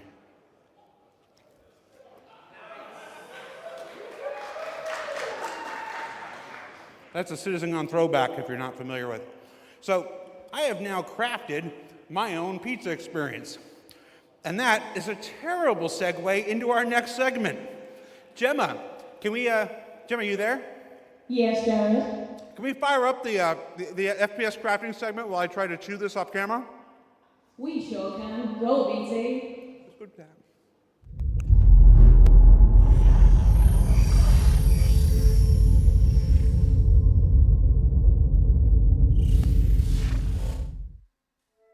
Star Citizen, at its heart, will always be an enormous sandbox experience where you can set out to tackle the universe in whatever ways you want. But that doesn't mean we can't shape parts of the universe here and there to better suit our needs. That goes for both you and us. Let's start this part of the show with a look at how crafting is going to change everything from resource gathering, refining, and even combat when it comes online in the next few months. First version of crafting is going to be quite small in scale. We're going to use it as a kind of a concentrated effort to allow the players to experience the initial UI, the flow of gathering materials that have different quality, and using those to craft items which are better than what they have currently in the game. The first version is going to be primarily FPS items that you can craft, weapons and armor. For Star Citizen, crafting is our primary progression mechanic. Star Citizen isn't your standard MMO. We don't have levels. We have ships, we have gear, we have things that you create in the world, you perfect, you research, you improve, and those items, those ships, those vehicles, the armor and weapons, that's how you progress in Star Citizen. Crafting isn't just a progression mechanic for creating new items, it's also a fundamental change to how we handle resources in the game. The materials that you collect, how you refine them, quality matters. Crafting the weapons, you'll be able to have some quality materials to influence the item stats on those weapons. It'll be somewhat random, potentially weighted on the location of the material. Some will have a higher chance of higher quality. And once you take those materials to your crafting bench, the fabricator, you can use them to craft, and the different attributes will be increased based on the quality of the materials you use. It's not just iron ore anymore, it's iron ore of the quality that you know will get you the stats for the item that you desire. And it's not just mining, it's essentially every resource we can get our hands on. To support this, we also need major changes to inventory so that all of these new resources that you're collecting, you can see what you have, you can order it better, you can understand what you have in your inventory. We won't have the new refining crafting system yet. We'll be using the existing ones. Those will pass the quality through into the refined materials, which you can then take to your crafting machine and start making your personal items. Once you have your blueprint and your quality materials that you've refined, then you can put them together on the item fabricator. This will be pretty much what we showed in last year's CitizenCon, with the UI letting you assign your quality resources to different aspects of the item. Once you're happy with what you see on the preview, you'll be able to click to craft, and it'll get queued up, and your result will be produced sometime later. You'll be able to get the new crafting machine from shops in most landing zones. You'll be able to bring it up on your freight elevator and use it in your personal hangar, or tractor beam it around and stick it on a ship if you want to use it from there.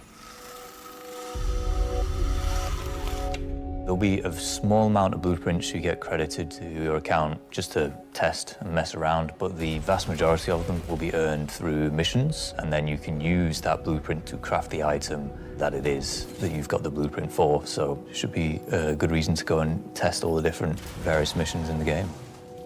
The advantage of crafting your own items is that they'll be better than anything that you could buy from shops. You'll be able to increase and improve item stats that are relevant to your gameplay.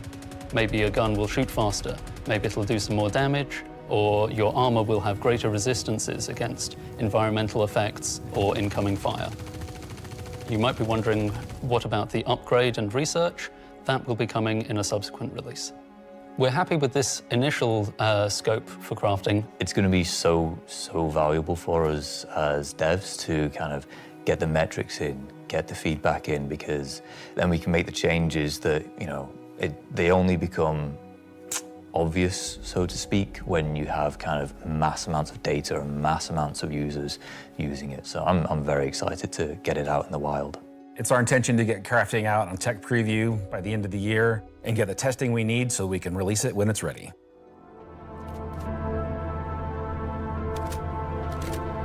So that's one way you'll be crafting your own experiences in the Star Citizen universe. But what about us? Where do we get to hone in and craft a bespoke experience here and there, specifically tailored to individual or small group play? Well, that's where instancing comes in. And I'm going to let Benji tell you a little bit more. We're bringing instancing to Star Citizen in 2026. Why are we doing it, and how will it work?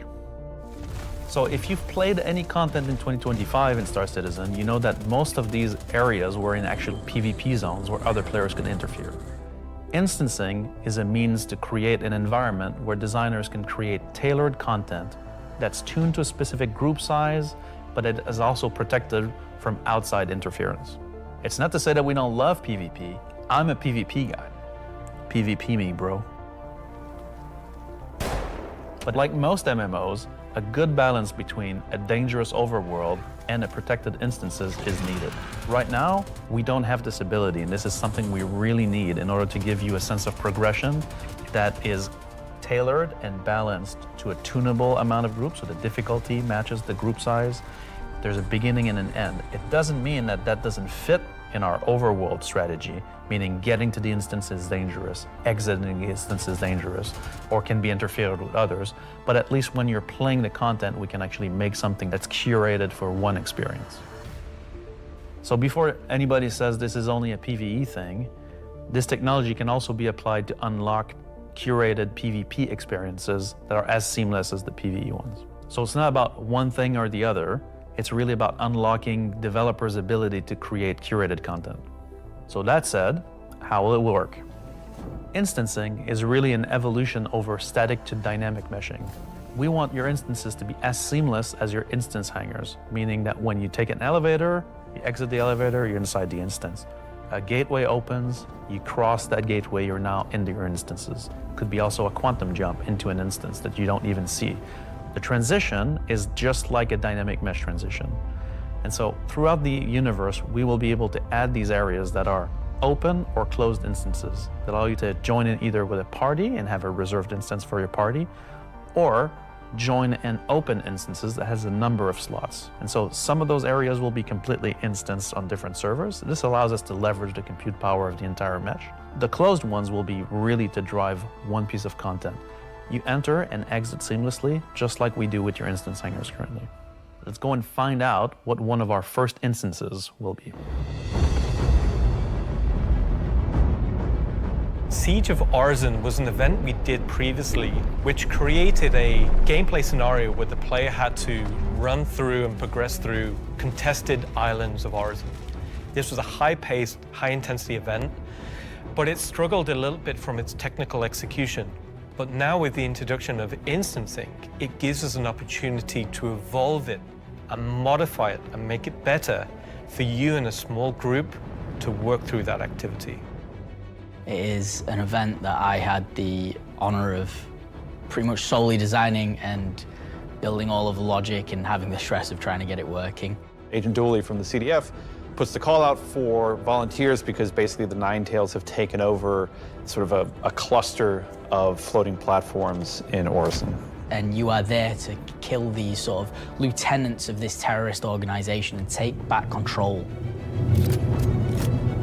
So in our current thinking, Siege of Orison is designed for about a 15 to 20 people fire team. So you, your friends, or your org will go in, you'll all have sort of dedicated roles. Some of you might be the tank who brings in the heavy weapons and sort of pulls the fire. Some of you might sit at the back and be the sniper and pick people off who are a bit further to make the advance easier. Some of you will be the medic whose sole job is going to be revive and look after the rest of your team and the health of them. And some of you will be the people who push for the objectives to try and get sort of most of the mission done. The event was designed for about 15 to 30 people, but when we released it, we fixed the problem with 2 DGSs on one server that was fighting for resources. And with that, we also upped the player count to 100. So when it first debuted, it was already too full for what it was designed for. It was a massive operation at the time. I think that bringing it back and giving it a refresher will be a fantastic addition back into the PU. So imagine if Siege was a instance that you could go in and play solo, or if it was a public event that you could go with your friends, or you could join up with random players on the server. There's lots of ways that we want to take a look at Siege, how we can make it a more approachable piece of content.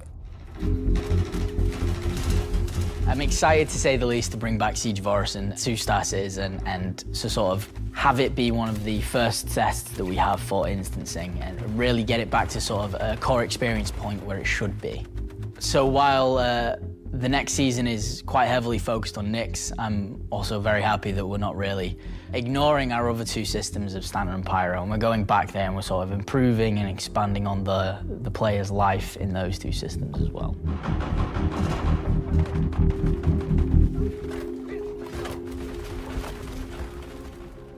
Yes, and while things like Genesis, interstellar hauling, crafting, Siege of Orison, and more will reveal next year, we'll continue to bring life into the existing universe outside of Nyx. There's still one more exciting use for instancing we're building right now. It's an earlier look than normal, and some of it is still in white box, but we're excited to share the first look at a major content release of 2026, and what it means for progression-based gameplay. As an evolution of our Building Interior initiative, you won't discover it by accident, because when it's complete, it will be found deep within the heart of Levski itself. This is the Municipal Works.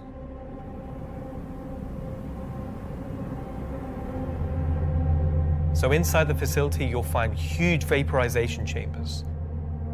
old processing plants, industrial tunnels, and eventually into the old turbines, which are still pumping heat into the old rock. So this is the true history of Levski. This is a place where you won't see in Lorville, you won't see in I-18 or the other landing zone. It's the pure basis of Levski. You will have, of course, metal and tunnels and more structural place, but you will also see a lot of rock and cave. So it's not a place you go to take vacation. It's really a place you go to fix stuff.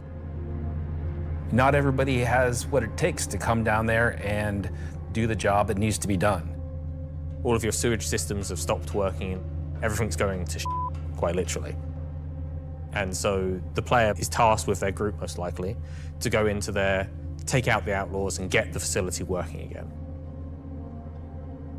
So let me get this straight. This is literally a mission to fix the toilets of Levski. It's not just the toilets. You're also trying to turn on the air. Air is a bit more important. It still works in Levski, but they have maybe polluted air because it's not being cleared properly. It's not just for the toilet. Poop mission. It's also a little bit more exciting than just going into some vents. It's like a free-layered system where there's 3 chapters. This will be mission-driven and repeatable. Everything from mining to salvage to combat to investigation, a variety of roles. Narratively, it's a real sandbox. Every progression you do will unlock a new area that will link back to previous areas, complexifying the play space. We've been wanting to have more gameplay around landing zones for a long time. Now that we have instancing tech coming online, that allows us to do something that provides really cool gameplay close to a landing zone. With the missions, that's what will create different overlays or change the spaces or change the progression, but it'll be the instancing which will enable us to create tailored content to you and your group. So you're going to be able to play a part of it, make your progress, and then log off. And then the next time you come online, you'll be able to pick up where you left off. It's going to allow players to return back to it at different states, depending on how much you've progressed, and be able to keep it going until you've reached sort of the end of the whole 3 chapters. Where you're not going to have other people getting in your way. It's you, your team, your party. It's a way of giving players content where they know exactly where they're at and they can keep going back to it and improving sort of their own progress and ability to jump through them faster and faster times as well. So that's a look at how we'll be allowing players and developers alike to create more crafted experiences within the greater sandbox of the persistent universe. Okay, is that it for me at this point, Jared? Almost. Throw it back to me, and I've got one more for you after this. Back to you, Jared.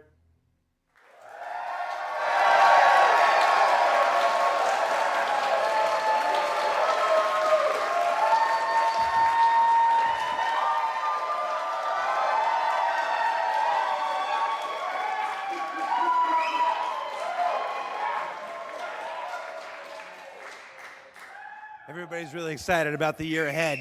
So that's a brief look at some of the ways in which we're allowing you and our developers to craft a more curated Star Citizen experience. Now, at this point in the show, we are in the home stretch. We've got only one more segment to go. But before we do that, we wanted to check out, we said earlier in the show that we would look at what you were saying during the show. We looked at how to put YouTube comments on the stream, and it was immediately apparent that we were going to lose our broadcast license, so we're not going to do that. We did find some social media stuff on Twitch, though, or not Twitter, X. What is it called now? Let's see what this says. Let's see, we've got Welcome Back Levski from, I'm not wearing my glasses. Oh, no. Oh, time to suit up, let's go get him, says Ubu. I really should have worn my glasses. Cue the bagpipes. That's the other game, Charlie Oscar. Let's see. Nice to see you live, Jared. Mom? Let's see. First CitizenCon after playing for almost a decade in Austin. Oh, nice. Straight out of Klesher, back to the Hex. Photos from Leicestershire. How do you say it? Is that Leicestershire? Leicester? Leicester? I've only been in the UK for 3.5 years.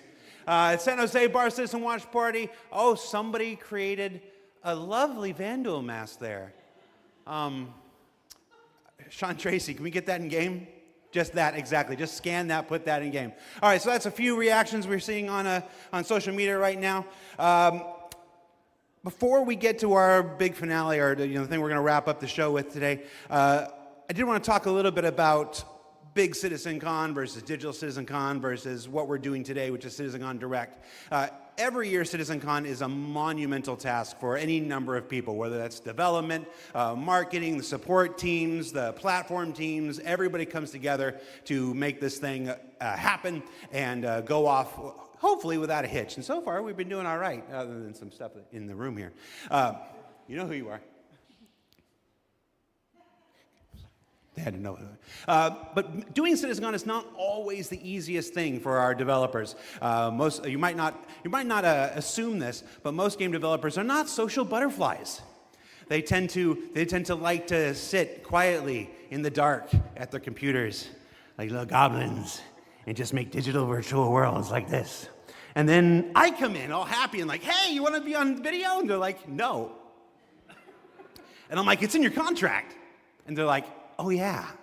So we thought, we usually do it behind the scenes afterwards, but we thought we'd do a little bit of it here. The folks in the editorial department put together a brief montage of some of the more candid moments from the filming of CitizenCon over the last couple of weeks. So we're going to spend 2 minutes and take a look at that. Let's see what they put together.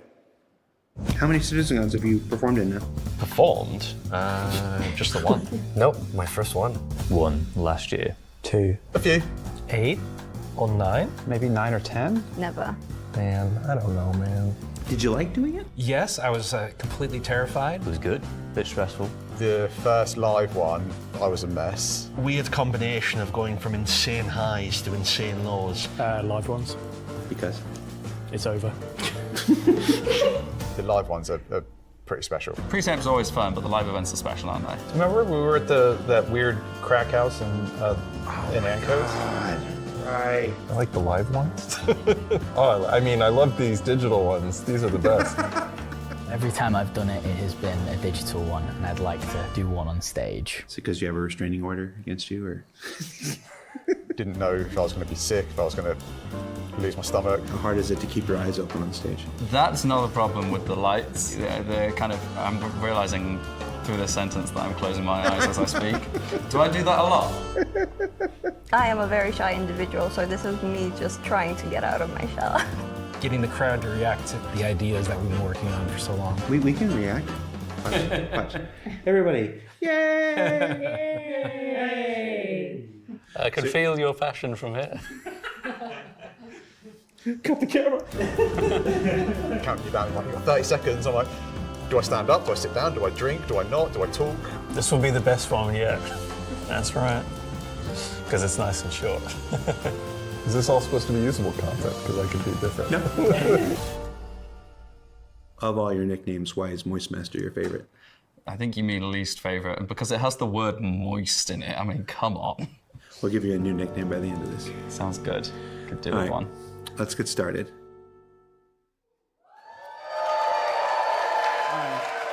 So for those of you watching at home or at the watch parties, you're like, why are we showing that?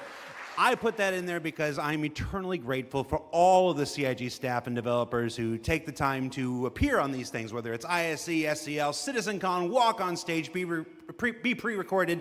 It's not the easiest thing for everybody. And on behalf of the community, if I can speak for them in this regard, I want to say thank you for participating in these things each and every year that we have them. Now, let's wrap things up here. So let's see, how do I want to do this? At this point, we've only got one major story left to tell.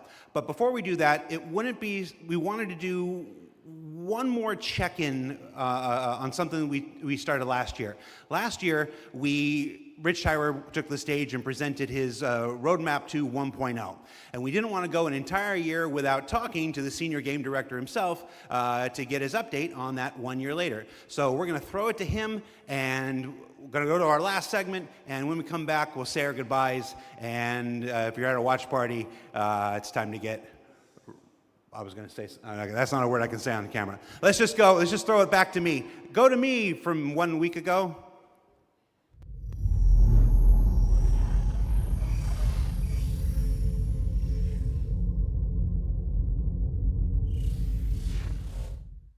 Last year, Senior Game Director Rich Tyrer took to the stage and revealed our plan for 1.0.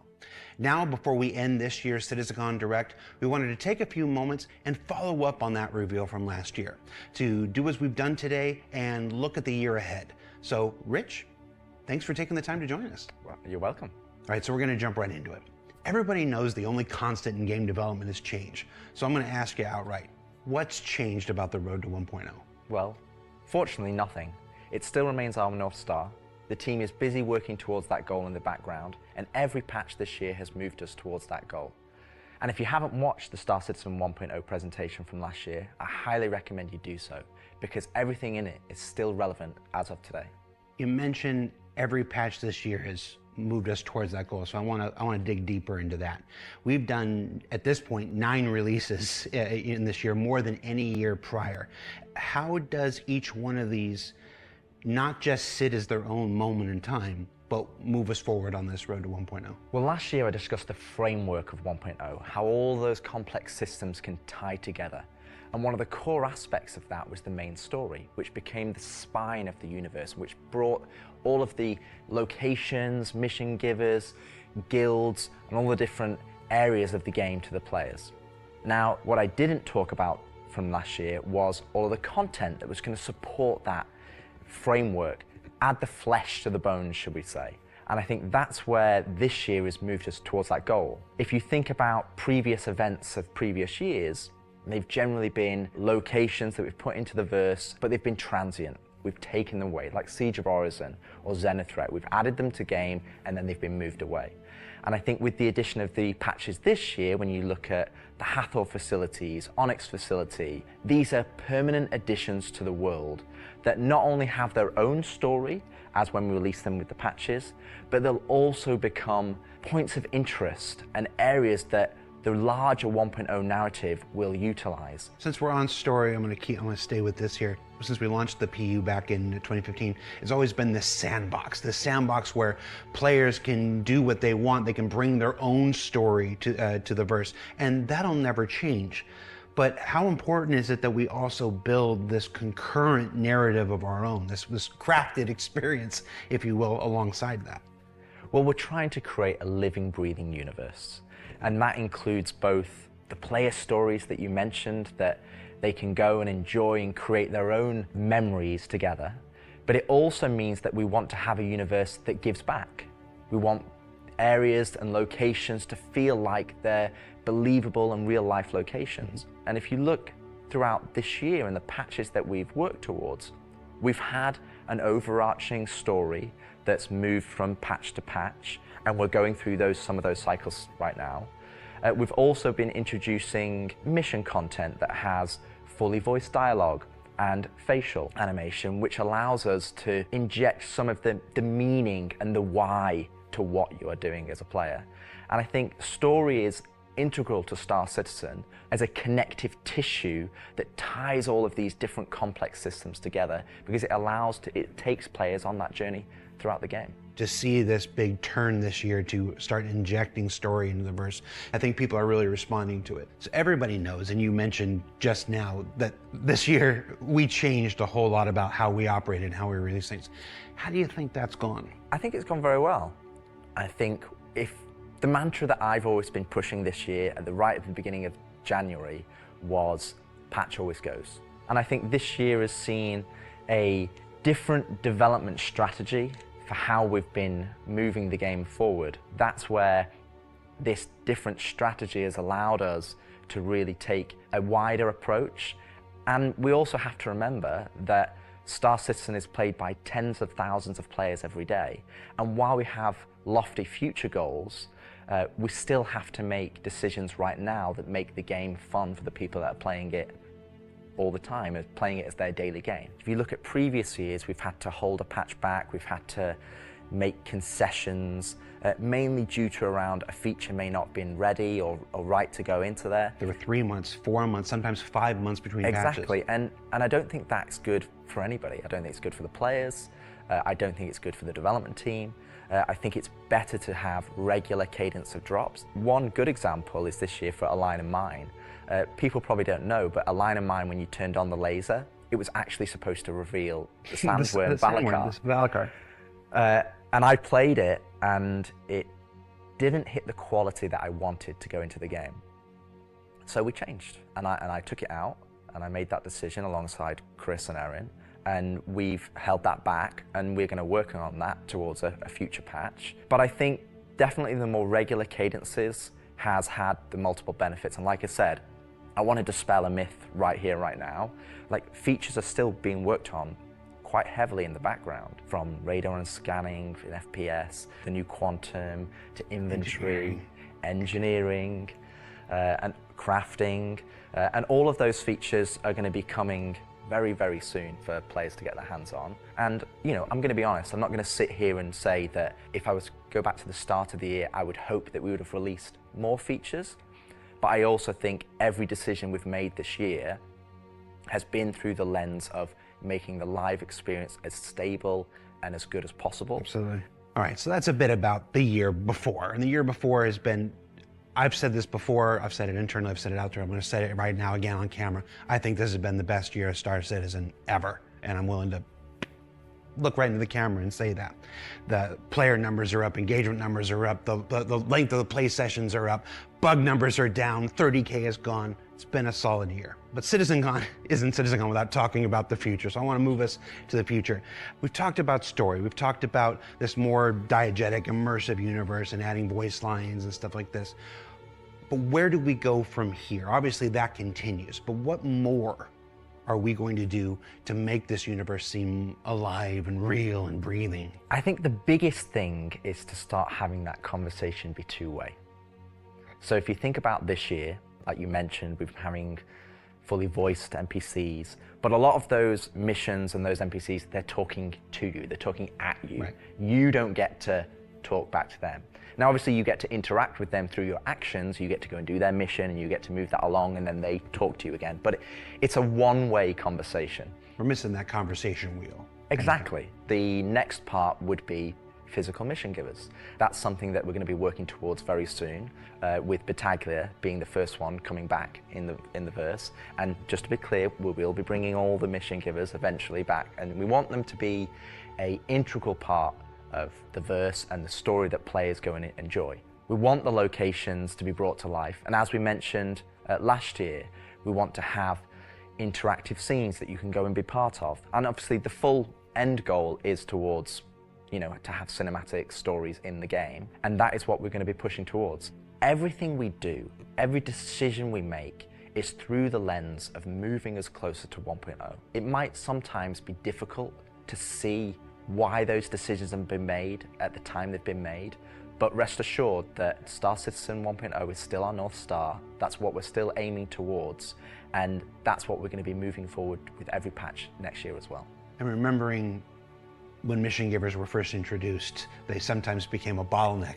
Is there a role in instancing, which we learned about earlier today? Is there a role for instancing in that, in helping with mission givers? Yes, partially. It will be one mechanism that will allow us to have players go to their own individual area of the verse, have that conversation, and then go and continue on into the open world environment. So I think that's where, when we look at instancing provides us one tool that allows us to remove that bottleneck and provide a more seamless experience. Happy you said that, because that's one of our last topics I want to get to, is how we reconcile instancing with the persistent universe. Like, for the last 10 years now, we've been building this giant, seamless, persistent universe where everybody can come in and play together. And it would be easy to have a first instinct reaction to the idea of instancing and say that's antithetical to everything that Star Citizen is. But you mentioned last year these 3 pillars of building Star Citizen in the PU, and I want to, you said nothing changed, but I want to ask you about this specifically. What are those 3 pillars again, and how does instancing fit within the greater design of Star Citizen? So the 3 pillars I mentioned last year were open world. That's just like the missions you love today. You can go and play, there's other players there, and you can go and enjoy that together. Then we have instancing, which I'll talk about more. But similar to municipal works that we've talked about previously. And then the third pillar was dynamic content, which would be content that's generated by the activities of the players. And I think it's very easy to become myopic around one specific thing when we're talking about it a lot, when it's the next stage of our development. And I think you could reverse it. If we'd have made a game that was all instance, and then I'd come on camera and said, hey guys, we're going to start doing it open world, it would be like, oh, is the game changing? Are we doing open world now? Is open world the new North Star that's going to take us this way? And it's not. It's just one more tool that's going to allow us to offer different and dynamic experiences for players to go and engage in. Now, when I talk about instancing isn't always what you'd imagine as a solo instance experience where it's only just you. We're going to have several different versions of instances. Some are going to be closed instances, which will be like the new player experience. We'll be able for you to go in by yourself, for us to teach you the ropes in a safe environment so that you can understand how to play the complex game that we've made. But we'll also have open instances like a cantina or a bar where we might say, hey, we only want 50 people to come in here because we've got mission givers and we've got other NPCs for you to talk to, and you would just walk in and it would be seamless. You wouldn't know that there was an instance, it's not going to get a loading screen, you would just seamlessly walk into that location, it would be full of other players and NPCs, and you can go and enjoy the content. And that's, I think, something that instancing is going to provide us. It's going to give us a tool to offer different dynamic content, or curated content, as I'd say. It allows us to create experiences that are different to the open world experiences that we've already made. And it's not to say that we won't continue our open world development or only do instance content. It's going to be a mix. And like I said, this is one of the pillars that will move us towards 1.0. We will eventually work on dynamic content that will move us towards 1.0. And all three of those pillars will interweave to create the full Star Citizen experience. All right, so we've hit a lot of the bigger topics, the feature work, engineering, and FPS crafting coming to tech preview soon, stuff like this. We've talked about instancing and how that's going to work within the universe. But I want to ask you this one last big one. It's very easy to say Star Citizen is this kind of game and that kind of game. Those of us who spend our days making it know better. It's an everything game. It's everything we can make it game. It just is. But at the core of this is still spaceships. That life of spaceships. What more can you tell us about spaceship gameplay in the future? What can you give us? What can you tee up for us to look forward to for those of us who are really into Star Citizen for the spaceships? Our intentions going forward are to make sure that every ship or ship archetype that you acquire has a role and has content that you can go and enjoy in the universe. For example, right now I know that we're working on more robust mining missions, more robust salvage missions. We're going to be working on refueling missions. And we want to make sure that each and every one of the ship has a purpose and has a reason to exist in the game. That's from the smallest Argo MPUV, as well as ground vehicles, all the way up to the large capital ships. We want to give them purpose, and I think it's something that we are absolutely aware of. We want to make sure that we're building that spectrum of content to allow players to go and engage in. And I think 2026 is going to be a very good year for Star Citizen, and I think there's going to be something that's very interesting and something that a lot of people have been waiting for.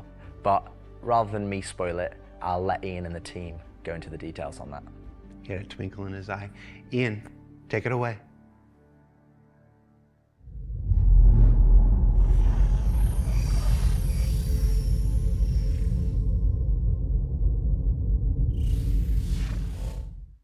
So the persistent universe has existed for over 10 years now. During that time, we've created lots of gameplay systems, we've added hundreds of locations, we've added lots of mission activities for different purposes: combat, cargo, mining, salvaging. But for combat ships, the only thing you've been able to do is fight other combat ships. In 2026, this changes. We're going to be delivering a spaceship-focused activity space which incentivizes the use of different gameplay roles These are going to be scenarios where you're going to have to plan and strategize and create operational tactics to overcome your objective. So what you're going to see is very early. It's early in the pipeline process, and it's going to come online about mid next year. But we're really excited about the content we're creating, so we want to share with you a super early look at what we're building in a space we're calling Tactical Strike Groups.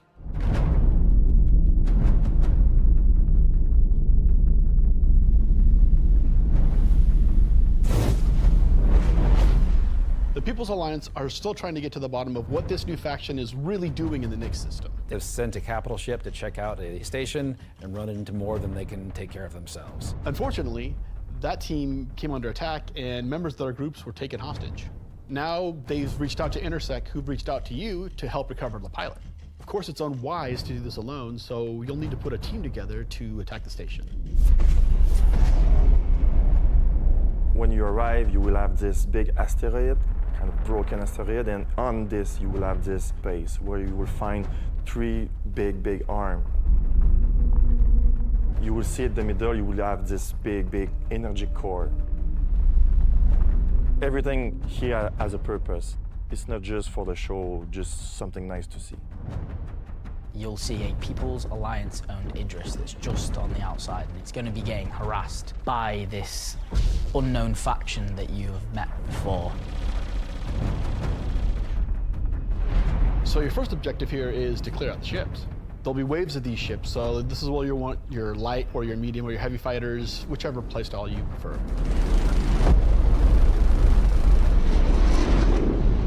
So while one part of your group is dealing with the fighters, now it's time to actually assault the station.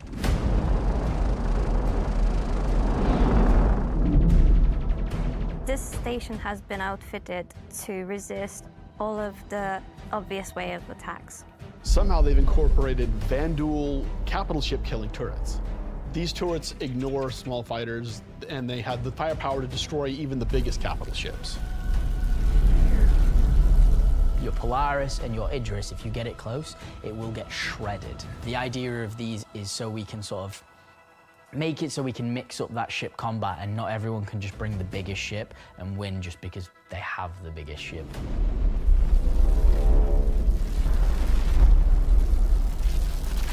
You have to send out your best pilots to navigate the superstructure and take down anything that may damage your bigger ships.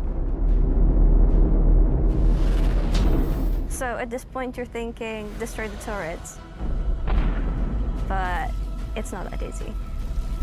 This turret has shields that you've never seen before. It won't take any kind of damage. Your missiles won't do anything, your lasers won't do anything, your ballistics won't do anything to them. But like everything, they do have a weakness. You have to cut the power to their shields. To do that, that actually brings you to your first objective, the power relays. So the exterior has a number of power relays that are holding the doors closed so that you can't get in. You have to find them, you have to target them, and you have to destroy them. But it may not be as easy as it seems. Here's our first wrinkle. The power relays have their own shields that are resistant to energy-based attacks. We know how much you like using laser repeaters, but so do these guys. Capital ship can't get close enough because of the turrets. So ships with explosive or ballistic ordnance will be needed here. That's torpedo ships like your Retaliator or Gladiator, or even another fighter with ballistics loadout. That's going to take you a while.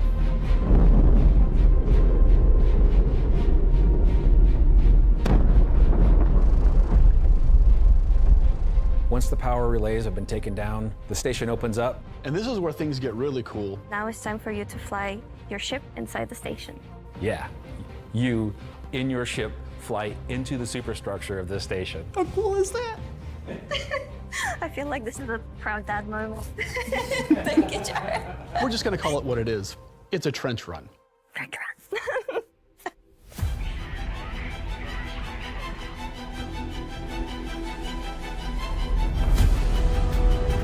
So as you enter the structure, you'll see cooling units along the sides that you'll need to take out.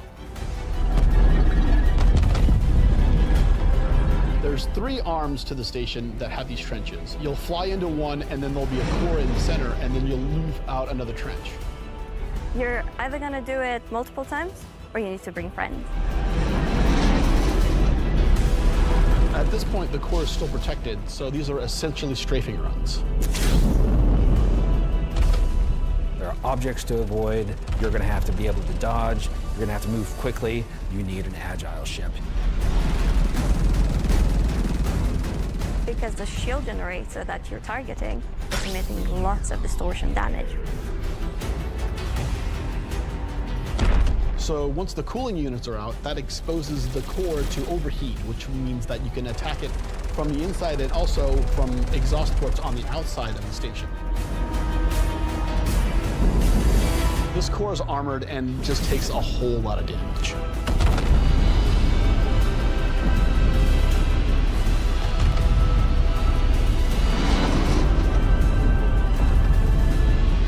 Once the power core goes down, the turrets come down, and then the capital ships can get closer. Why is that important? Because during all of this, you spend a lot of ammo and munitions and ballistics, and you're going to want to top up. This is where we're going to get our new feature in, ship hangar refueling and rearming. You're going to be able to land in the hangar of select ships and be able to use the same interface as you are right now at stations to refuel and rearm. It's specifically for ships like the Idris and the Polaris and other ships that are designed to have other ships land inside them. Of course, it'll be more than just those 2 ships, and you'll find out more once we get closer to release. But this is a really important feature that we're really excited to get out. If you're not bringing your own Idris, the People's Alliance has an Idris there that can provide a safe port in a storm, allow you to set back up and head back out. And it's a good thing that you've rearmed and refueled too, because now another group of ships is coming to attack the People's Alliance Idris.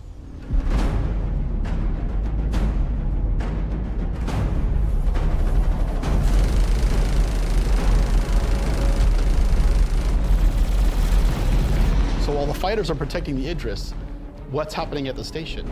Well, that's where the dropships come in. Now you've got to take a fire team in. You've got to land, you've got to fight through an onslaught of FPS enemies that belong to this unknown faction, and you've got to open a hangar door which will allow you to release captives from the station.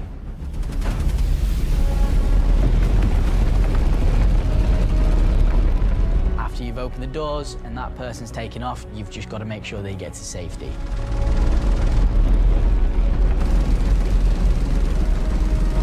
So at this point, all of this sounds pretty simple, but there's an additional complication. So up until this point, it's just been you versus the enemies in the station. But the enemies in the station have their own enemies. The Van Duel neighbors who really don't like these guys for some reason will come in and wreak havoc on everything. And they're not going to discriminate between you and the station. They're out for blood. When you alert the Van Duel by destroying the power core that the station's now vulnerable, you're on a time limit. Van Duel are coming, they're going to come hard, they're going to keep coming, you're going to have one hell of a fight.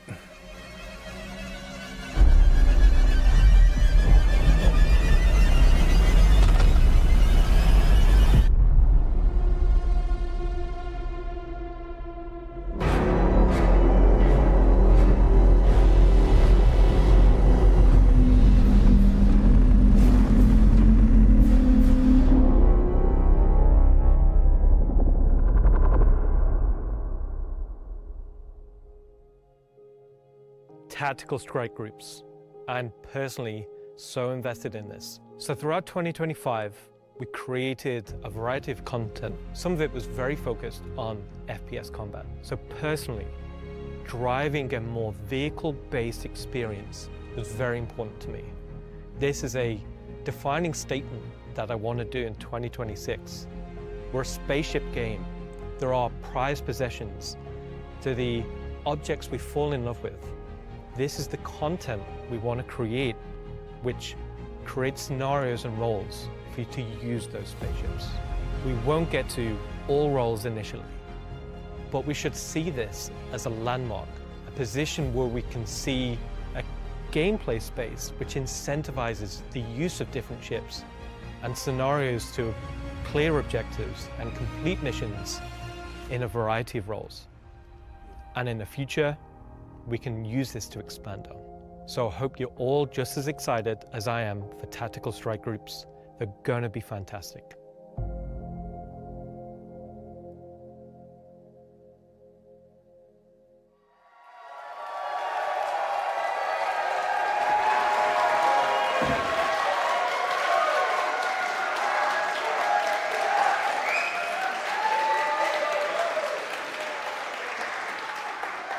Okay.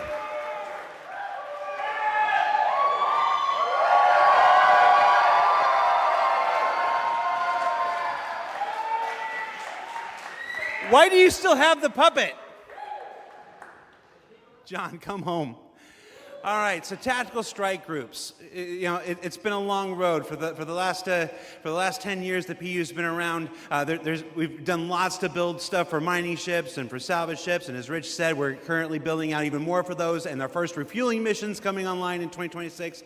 But combat missions. Oh, hi, Aaron Roberts. Aaron Roberts. But finally having enough of the foundation in place that we can begin to build real spaceship operations, in any other MMO they'd call dungeons. It's really exciting for me, and that's why we're ending the show this year with that. So yeah, that's been CitizenCon Direct. Thank you for taking the time to share this with us. Again, this is just a glimpse at some of what's coming in 2026. I've seen the Twitch chat and the YouTube chat like, oh, you're spoiling everything. I promise, we ain't. So before we let you go, that's it for me. Thank you so much for tuning in. And as with every CitizenCon, the last word shouldn't be mine. It should belong to our founders and CEO. So take it away, Chris Roberts. I hope you enjoyed this glimpse into some of what the team is cooking for the near future. Of course, we're not going to spoil everything that's currently in progress, and many features we haven't discussed today are in active development, like base building, social, and trade tools that are very much a priority. These, along with bringing the final polished features from Squadron 42 into the persistent universe, will make next year the most exciting yet for Star Citizen. Finally, I want to extend a heartfelt thank you to everyone at CIG for working so tirelessly and with so much passion to deliver something that is already special and will only get more so as we continue. And of course, to all of you for making all this possible with your support and feedback. We couldn't do this without all of you, something that I and the team appreciate every day. We are very lucky to be allowed the time and the money to build a game of all of our dreams, something that is only more apparent as the video game business becomes more monolithic. We are one of the few large independents left standing, and there is no way we would be allowed to dream as big as we are on an original game and take the time to achieve that dream if we were part or funded by any of the few remaining mega game companies. So thank you, and I look forward to seeing you all in the verse this coming year.